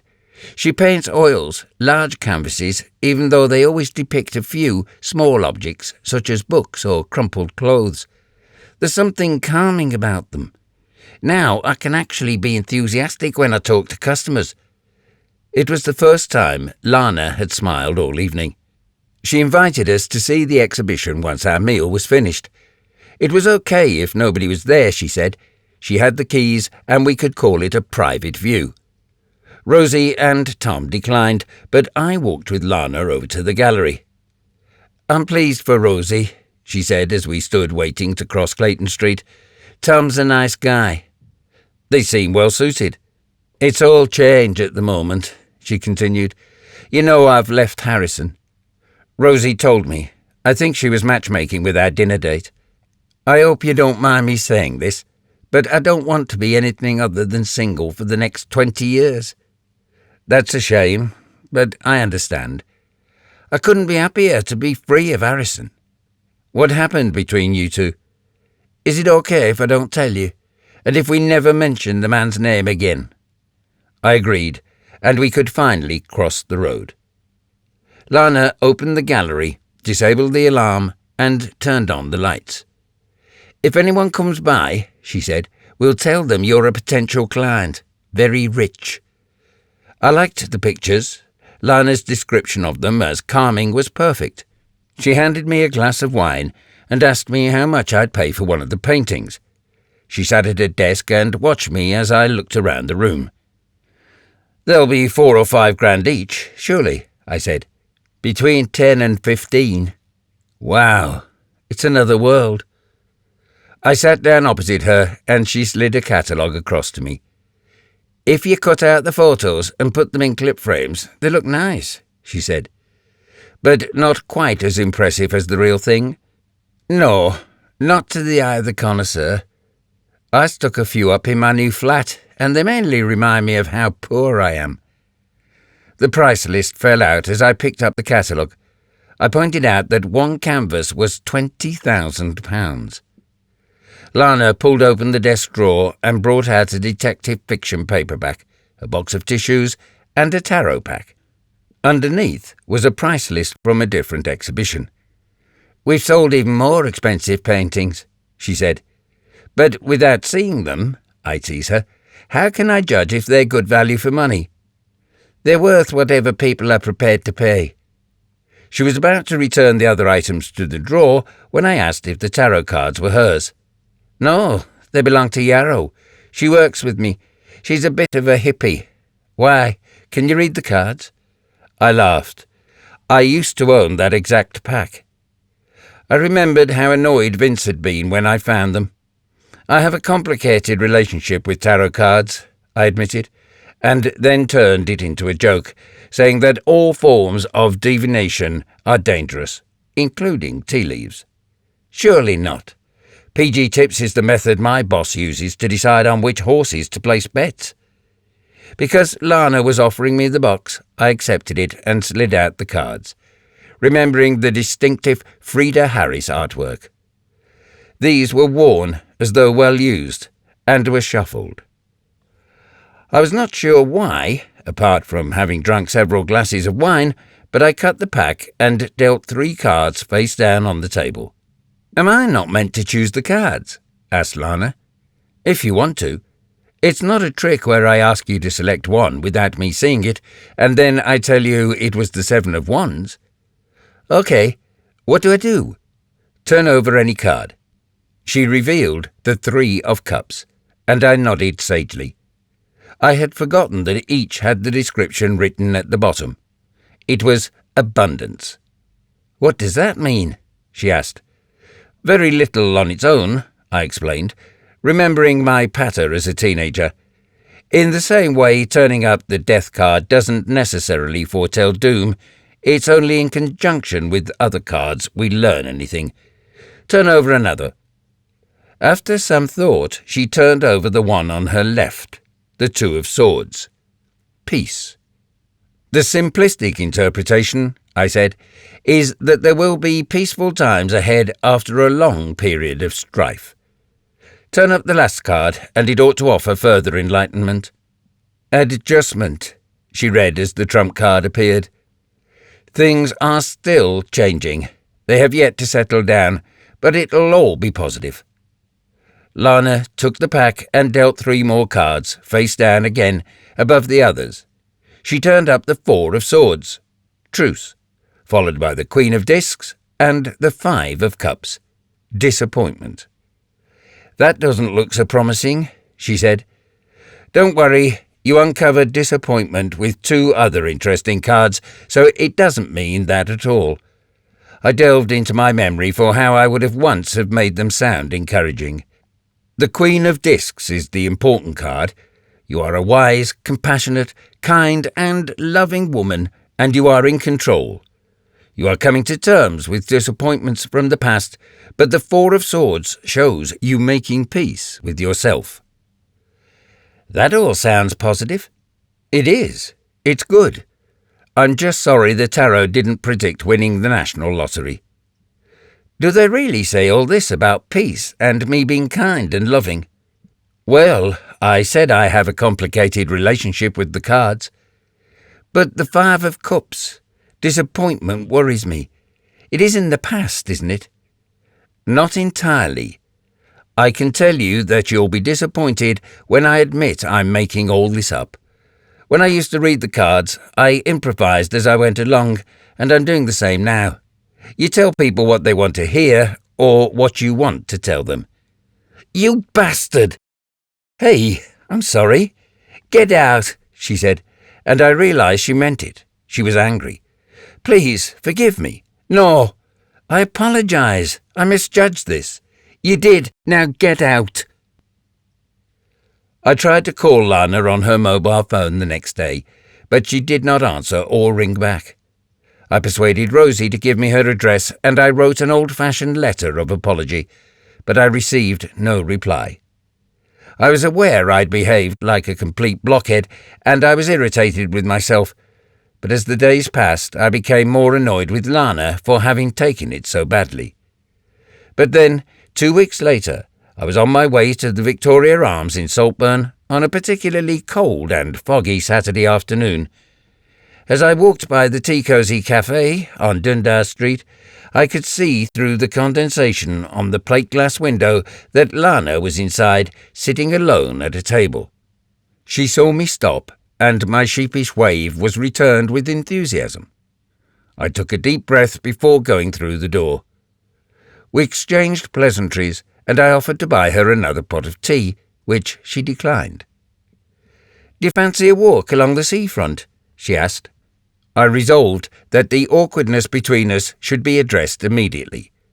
Once we were outside, I said, "I'm sorry about the stupid stuff with the tarot cards." "You said that in your phone messages and in your letter." "You didn't reply to either. As long as you realise I wasn't trying to make you look silly." "But what were you doing?" "I don't know. Chat you up, ineptly." "You did say some very sweet things about me, if I remember correctly. I am wise, compassionate, kind and loving. I am flattered. The trouble was that I so desperately wanted what you were saying to be true. Your admission it was all a game upset me. I've just finished with a relationship where I was manipulated and lied to. But at least I was honest about my lying." She agreed, and I seized my opportunity. "Do you forgive me?" She didn't reply, but I was pleased when she held my arm as we crossed the road. "I thought it would be better for both of us if we met and discussed it casually," she explained, "rather than me call to say you were forgiven or put it in a letter. I appreciate that. In fact, I came to Saltburn last Saturday hoping to see you. You should have let me know. I went to Tynemouth Market and came back via Stockton." "Why Stockton?" "Why not?" I repeated a joke from the photography course. "It has the widest high street in Europe." "On a day like this, you wouldn't see from one side to the other," she said, "although that might be an advantage in Stockton. But it's a shame we don't have a view today." "I don't mind. I've seen it before, remember? I was born and brought up here. I like it when the weather's like this. Nobody else bothers to come out, and those that do can't see you." And so we continued to the beach, the sea receding unseen, a muted roar somewhere in front of us. "The tarot cards," I said again. "You want me to say explicitly I forgive you? I'm hoping you will." "There's nothing to forgive," she said, and gave me a quick kiss, pulling away too soon. For a few days I was upset that maybe you were laughing at me. I took it as an insult that I nurtured. I fed and watered it with my lack of self-worth. And then I realised you weren't Harrison. You were simply mucking around, as friends ought to be able to do. After a short while she asked, "Do the people who read tarot cards professionally believe what they're saying?" My thoughts had moved on, but I backed up and considered her question. I had to admit I didn't know. I said, "At one end of the spectrum, some must have absolute faith in them, and at the other end it's nothing but a confidence trick. In the middle are those who are well-meaning and use it as a method of self-help." "Like you?" "I suppose so. When I was a teenager, I wanted to understand the occult and religions of various kinds, especially the more bizarre ones. Why do people believe in these things?" "Because any belief system, conventional or unconventional, helps us come to terms with the world." I said I agreed, and I talked a little about the tricks mediums and clairvoyants used, and gave the example of Dr. Emmanuel Breeze, but I didn't tell her I had once been up on stage at a Christian revival meeting with him. I nearly mentioned that my interest had been shared by my best friend, but I found I couldn't say his name. "As a girl," she said, "I used to be obsessed by Uri Geller. His spoon-bending was a magic trick. No, that's not to say it wasn't a clever trick, but he convinced scientists. They tested him under rigorous conditions. And they got the same amazing results when they tested other magicians. But those others admitted to trickery, rather than claiming it was telekinesis. I still think he believed in it," she pouted. "And anyway, I fancied him." We naturally seemed to move on to talking about television programs we watched as children, and even though there was a 2-year age difference, we had seen a great deal in common. We had both been fascinated by a strange Chinese series called Monkey, although neither of us understood it. When Lana attempted an impression of Monkey summoning a cloud, we both laughed that in the fog she had been successful. It was, perhaps, the first time I had felt comfortable looking back at my youth nostalgically. When such conversations arose in the Victoria Arms, I tended not to join in, because anything I had once shared with early schoolmates reminded me of how, for so many years, I had been called a spaz. And then, in Thirsk, everything related to my friendship with Vince. After talking about television, we strayed to the subject of books. Lana told me of her childhood passion for Enid Blyton's Secret 7 and Famous 5, though she said she had never come across the 5 Find-Outers, which I had enjoyed. Despite my ingrained fears of discussing the past, I found our conversation self-indulgent fun. It was meaningless, but it brought us together, and as we talked along the beach with nothing to see beyond the 10-foot cocoon surrounding us, we continued to hold on to each other. We ended up in Marske without considering the distance we had travelled, and we sauntered up through the town to the railway station, our pace slowing. "I suppose I should be getting home," she said. "You're welcome to come back with me. I can cook you dinner." "Maybe another time." Looking down the line towards Saltburn, we could already see the light at the front of a train as it laboured slowly towards us out of the fog. "Normally, you have to wait ages," I said. "You sound disappointed." "I am." "Thank you," she said, "for a lovely afternoon." And she kissed me. Then she kissed me again, and soon the train was pulling away from the station without Lana on board. We changed to the other platform and waited half an hour until another train came to take us to Saltburn. We continued to kiss, and I do not know whether it became foggier or if the weather cleared up. Perhaps the sun came out. I don't recall. All I remember is the warmth of her mouth and kisses like honey. In Saltburn, I showed Lana into the house on Sapphire Street, and in the front room she said she remembered it from the party. "But something's different," she said. "I've repainted. If I lived here, That whole wall would be bookshelves," she said. "Yours is laid out exactly the same as our family house on Opal Street. Will you show me around?" She approved of my redecoration, the changes and updating, but upstairs, what was the equivalent of her childhood bedroom was now the one I used for drying washing when I could not hang it out in the yard. "Why do you sleep in the attic?" she asked as we stood at the foot of the narrow stair looking up. I explained it had been my room when I had arrived 8 years ago, and I hadn't thought to move back down. "Our attic was always full of junk and spiders," she said. "There are still spiders. You're not frightened of them, are you?" "I am, but I'm willing to take the risk." I remember with a great deal of pleasure taking Lana up to my room for the first time, and how we made love.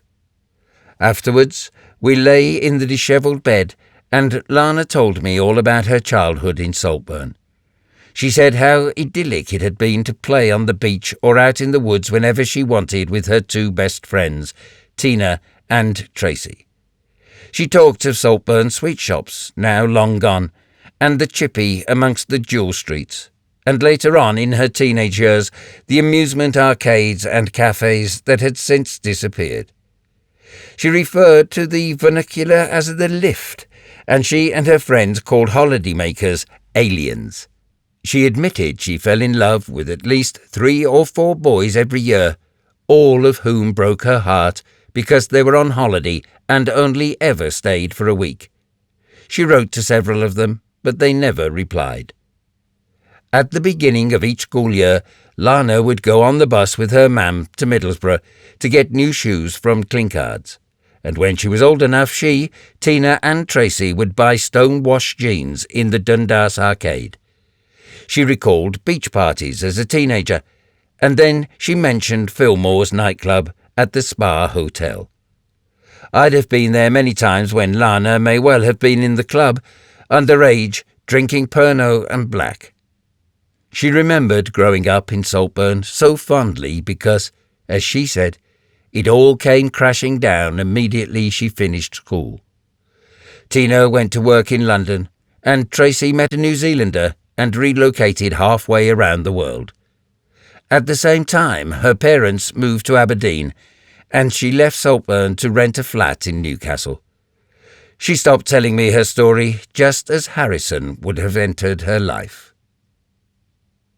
When I woke up the next morning, I was on my own, and I panicked until I saw Lana's clothes lying untidily on the floor.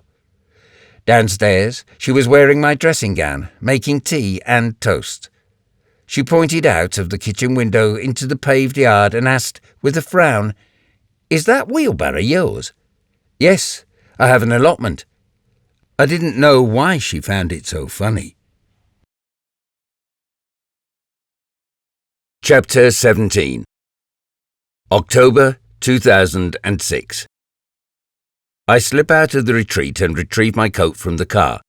My one concern is that the residents might lock the doors early, but I decide to take the risk. It is dark, but I head off back to the main gate, aware of the ghosts of rose bushes pressing close to either side. I had not noticed the scent of the flowers when I arrived, but now they exude a heavy perfume. I am soon in Sandwich, though, where farmyard smells are stronger. It is a hamlet with 2 cottages and a range of agricultural buildings. Lights are burning in the barns from where I hear somebody shouting, but the windows of the houses are black. I follow a footpath sign I had seen earlier and make my way along the edge of a rough field until I can climb over a stile onto a small stony strip of beach. In front of me is Ullswater, cold and indifferent. I assume it is the slight, bitter breeze causing the incessant ripples, the unquiet lapping of the lake. There is something odd about the scene. For a moment I imagine I am the last person in the world, but then I see the beam of car headlights moving in the distance, and from somewhere away to my left there comes the muffled bark of a dog. It is reassuring to know I am not alone, but then I am annoyed to discern a figure only a few meters from me. It appears to be beyond the immediate shoreline, as though standing in the water, and I am sure it is Philip, although I can only see that the build is correct and the height. I resolve to retrace my steps, to leave him to his own thoughts, but before I do, he turns around. "Hello, Elliot, if I may call you Elliot. What brings you down here?" "I'm not following you," I say defensively. "No, neither physically nor spiritually. I often come down here when I need to think. You are welcome to join me. You still have questions."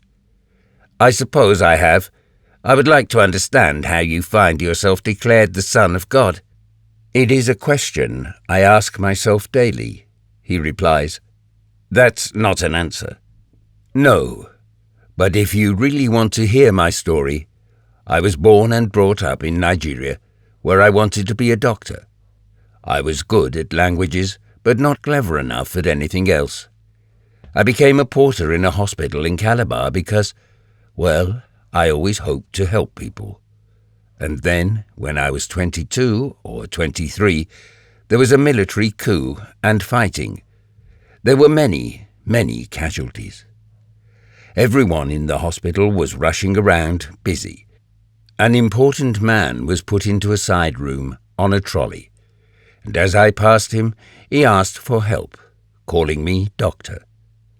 I explained I wasn't a doctor, just as a wound in his chest suddenly pumped out blood. I put my hand on it in desperation. I couldn't think what else to do, and it stopped bleeding. When I tried to move my hand away, it started again, so I put it back. We were there for an hour before a surgeon could operate on him. I assumed I had been applying pressure to an artery, but apparently not, and nobody could explain how I had halted the bleeding.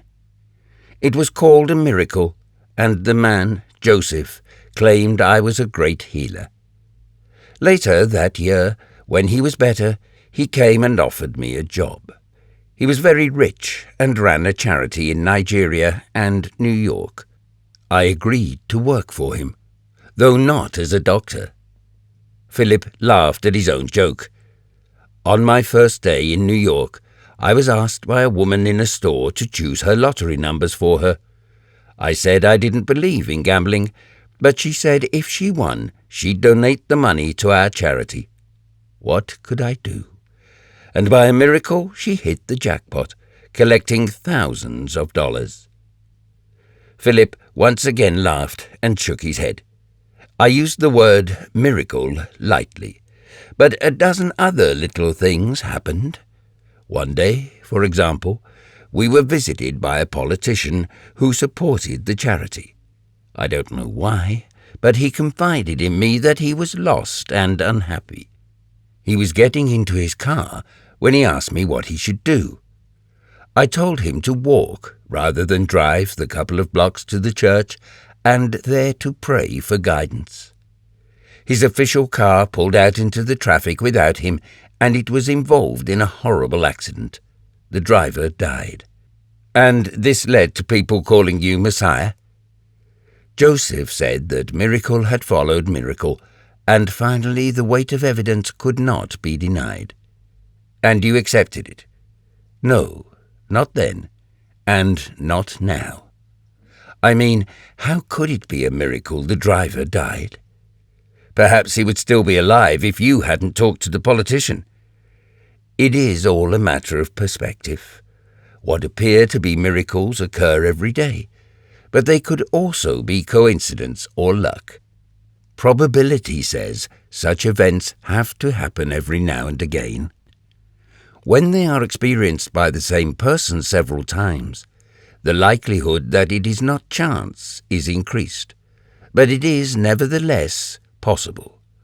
With all the millions of people in the world, it is mathematically likely that one person, me, has said and done all the right things at the right time. If believers are looking for miracles and are expecting them, then it almost makes them happen, he agreed. The incident in the hospital was amazing, and choosing the correct lottery numbers was astounding. But the car accident and other such signs were no more than everyday circumstances. They were elevated to a degree of importance I can't acknowledge. My followers claim I've healed 6 of the ill and afflicted simply by laying my hands on them. But your patients may have recovered anyway. Exactly. You understand me. And I have attempted, unsuccessfully, to heal other people, but those unfortunate souls are forgotten. My disciples only want to remember my successes. You've discussed this with them? I've tried, but they don't listen. They say it's my humility. But you'll have talked to outsiders, doubters like me. Yes, and many go away as skeptical as ever. But others have the opposite reaction. They accept me as Christ. I often wonder if my gift is to confirm my supporters in beliefs they already hold. And the children of the cross? I returned to Calabar to escape all the nonsense in New York, and the first church I walked into was that of the Brotherhood of the Star. I met Gilbert and inquired whether there was a quiet corner where I might pray. He asked what I would pray for, and I said I wanted common sense to come upon the world and for God to guide me in whatever I should do next. But Gilbert said nothing. He stood there with his mouth wide open, and he seemed to have become smaller. And then everybody was kneeling before me. I appeared to be hovering 6 feet off the ground. That must have been odd. I should say so, he agrees. How do I explain defying the laws of gravity? I can't. But Gabriel can. He told me they had been waiting for the Son of God, and I had finally arrived. Just like that. There was a great deal of debate, as you would expect, and argument. And prayer? You may laugh, but I prayed and meditated for 7 days, during which time I fasted. And then I heard the voice of my Father telling me to prepare for the end of the world. It was terrible. I thought I would die of shock. I told Gabriel, and he passed the news on to the others, and it split the brotherhood. Those who followed me called themselves children of the cross, and we prepared for the apocalypse. We had roughly 14 years, and there was much work to do. I can imagine. There were huge practical questions to be addressed. For instance, I felt that the inhabitants of the whole planet needed to be informed so they could be ready to embrace God and enter heaven. I mean, what would happen to those who had not been given the news? Our answer was to send out missionaries.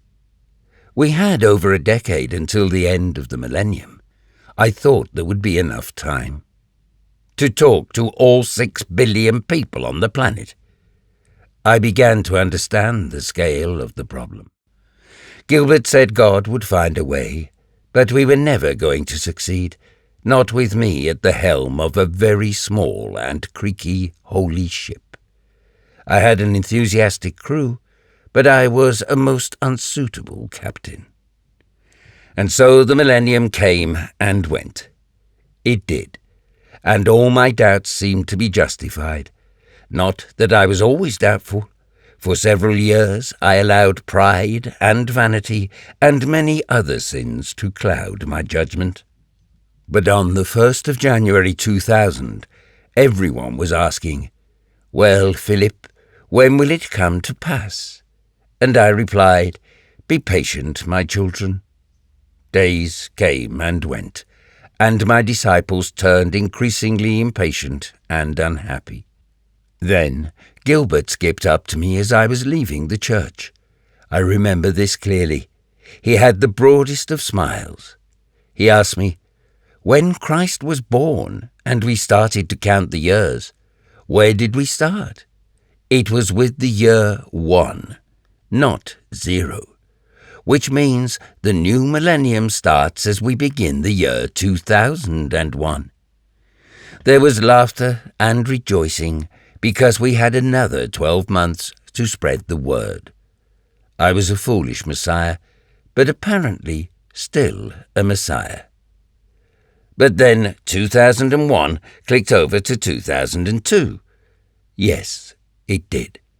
So why not give it up? You failed. You weren't the second coming of Christ after all. You most likely heard the voice of God because you hadn't eaten for a week. Philip shakes his head and says, "So how do you explain my powers, my abilities? Your gift for levitation? A trick was played on you and your followers. What kind of trick? Hypnosis or mass hallucination? Many of my miracles can be explained away by wishful thinking, but how do you account for us being here in Sandwich? I'm sure I could discover the answer by approaching the letting agency or estate agent who provided the retreat. No, that would be far too mundane." We were in Calabar, and I was disputing with Gabriel. I argue a lot with Gabriel.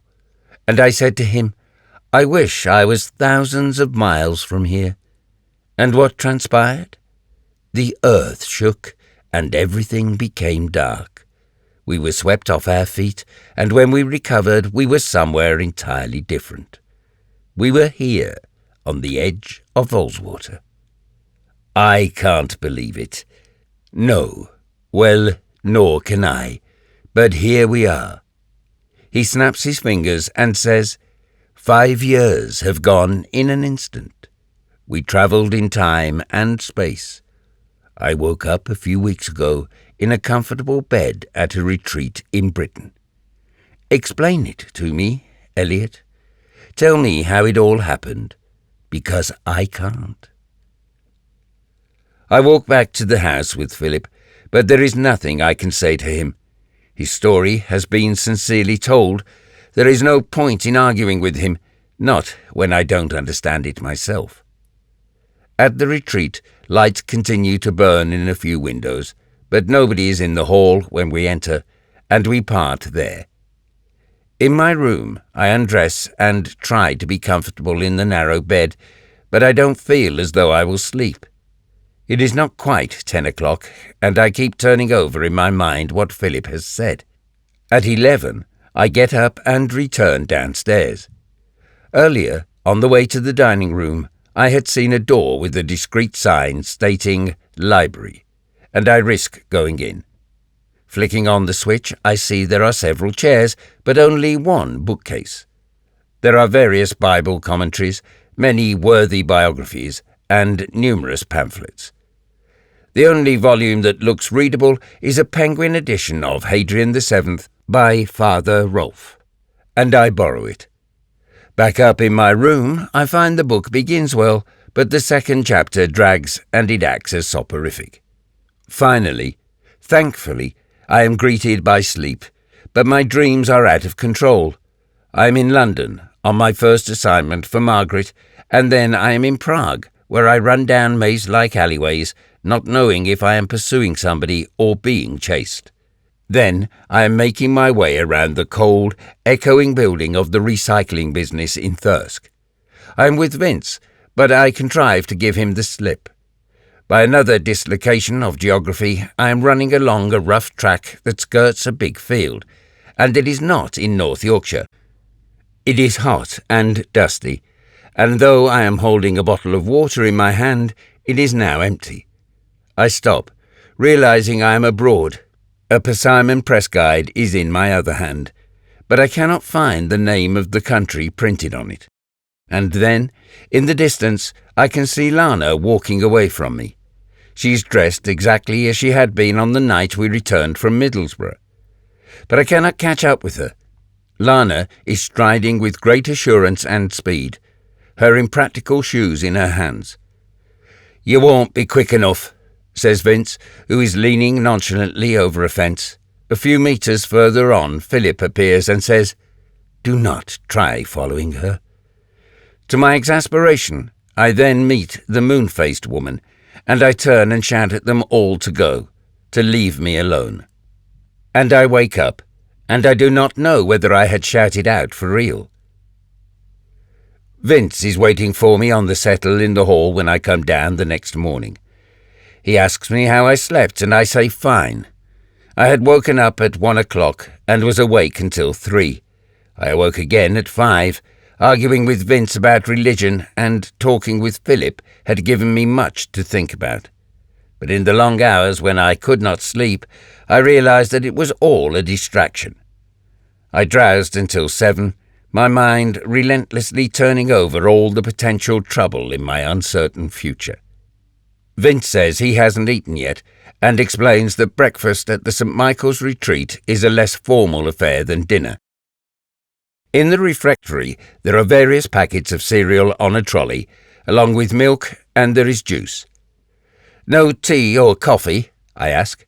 No, we frown on intoxicating liquors. Decaffeinated? What would be the point? There are 6 other members of the Children of the Cross at the table, and all greet us warmly. Once again, I am asked again how I slept, and once again I lie. After Vince has said grace, I take a mouthful of shredded wheat, although I am not hungry. Vince eats his with a faraway expression, but then stares at me intently and says, "Despite everything, we can rely on God's goodness." I feel as though I am being taken for a fool, that these discussions of God and Philip are a game or a charade. Perhaps the Children of the Cross and their leader are simply too far removed from reality. "Are you sure," I say to Vince, "that this isn't all some attempt to convert me?" "You asked that yesterday," he replies.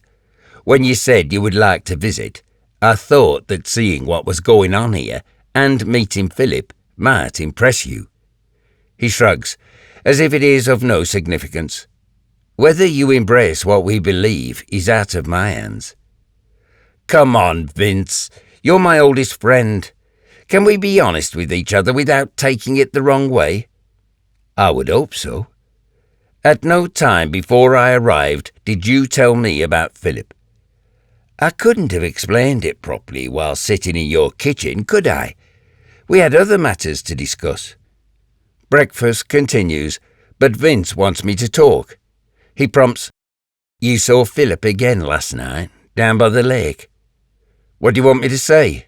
He's a nice bloke and he seems to be sincere, but I think he's crazy. In fact, I'm quite sure you're all equally mad, but the best of luck to you if you believe he's the Messiah. The biggest problem for me is still his prediction that the world would end. I mean, it wasn't a minor matter, and as the Son of God he shouldn't be making such mistakes." "You continue to misunderstand," says Gabriel from the other side of the table. "I misunderstand. I know you've got so much invested in this, but if you can find any way to distance yourself, you'll see how laughable it all is." Gabriel tries to speak, but I talk over him. "You aren't the first group of decent, well-meaning people to be taken in by such a thing. What is weird is your assertion that you dematerialized in Calabar 5 years ago and recently reappeared here in Cumbria." "You are a doubting Thomas," says Gabriel, and I agree that I am. He asks, "Must you witness a miracle for yourself? Would it convince you?" "That Philip is Christ? If he could produce one on demand, I'd be suspicious." Gabriel nods his head. "You would think we were resorting to illusions." "Yes. Even if Philip did something extraordinary that nobody could explain through modern science or stage show magic. Such as levitation. There's not much that can't be explained. If he made the stone and timber of this house suddenly vanish, then perhaps I would be hallucinating." "If you don't want to believe," considers Gabriel, "then we cannot make you. We would not try. Belief is nothing to do with astounding you by miracles or tricks. It is about love." "I do like Philip," I admit, "but you all need psychiatric help." "Who doesn't?" says Gabriel, and I am irritated by his reply. I am tired of all this discussion and annoyed by the Children of the Cross. I need to go home. When I put my bag in the boot of the car and walk around to the driver's door, Vince puts out his hand, but I won't take it. "I don't pretend to comprehend what's happening here," I say, "but I assume you're still going to the police." "Yes, I'll drive into Carlisle this morning. If you can leave it until early afternoon, I'll go into the station in Saltburn. If we have to, it ought to be simultaneous." "Okay," he says, and as I leave, I can see him in the rear-view mirror waving me off. Chapter 18. October 2006. I am frustrated by my old friend, but resigned to what he will do and how he is putting my future in jeopardy for reasons I cannot understand, and with which I have no sympathy. As I drive back to Saltburn, I attempt to distract myself from thoughts of Vince by reviewing the discussions I have had with Philip and his disciples. It is strange that we had been repeating debates Vince and I had engaged in as teenagers. Questioning Vince himself, turning tired arguments against him, had given me some immediate satisfaction, but remembering this now only adds to my anger with him. I have no memory of the journey, although I've navigated single-track lanes and motorways, roads both known and unknown. It is curious how the vital business of driving can be achieved when one's mind is elsewhere. I drop the car off at the garage and shoulder my overnight bag before walking the short distance to Sapphire Street. It is raining, sharp needles of rain, widely spaced and incessant. Meanwhile, back in the real world, I say to myself, it's another joke Lana and I share, along with the one about Houston. As I let myself into the house, she comes down the stairs and offers a forced smile. I guess she has been waiting for me with some anxiety, even though I am home at exactly the time I had said I would be. We hug, and she relaxes, telling me she has prepared a special lunch, her gourmet version of the local parmo, which is traditionally deep-fried chicken and cheese. Lana's dish is lighter, with a bechamel sauce, and she has made a fresh salad, but when we sit down to eat, I can't touch it. I explain I had been planning to go straight to the police station after lunch, but now I am thinking I ought to talk to Mr. Brightman first. "If you're going to admit to shooting the man," she asks, "why hide behind a solicitor? I want to make sure I do the right thing, but I won't let the law have their own way, not completely.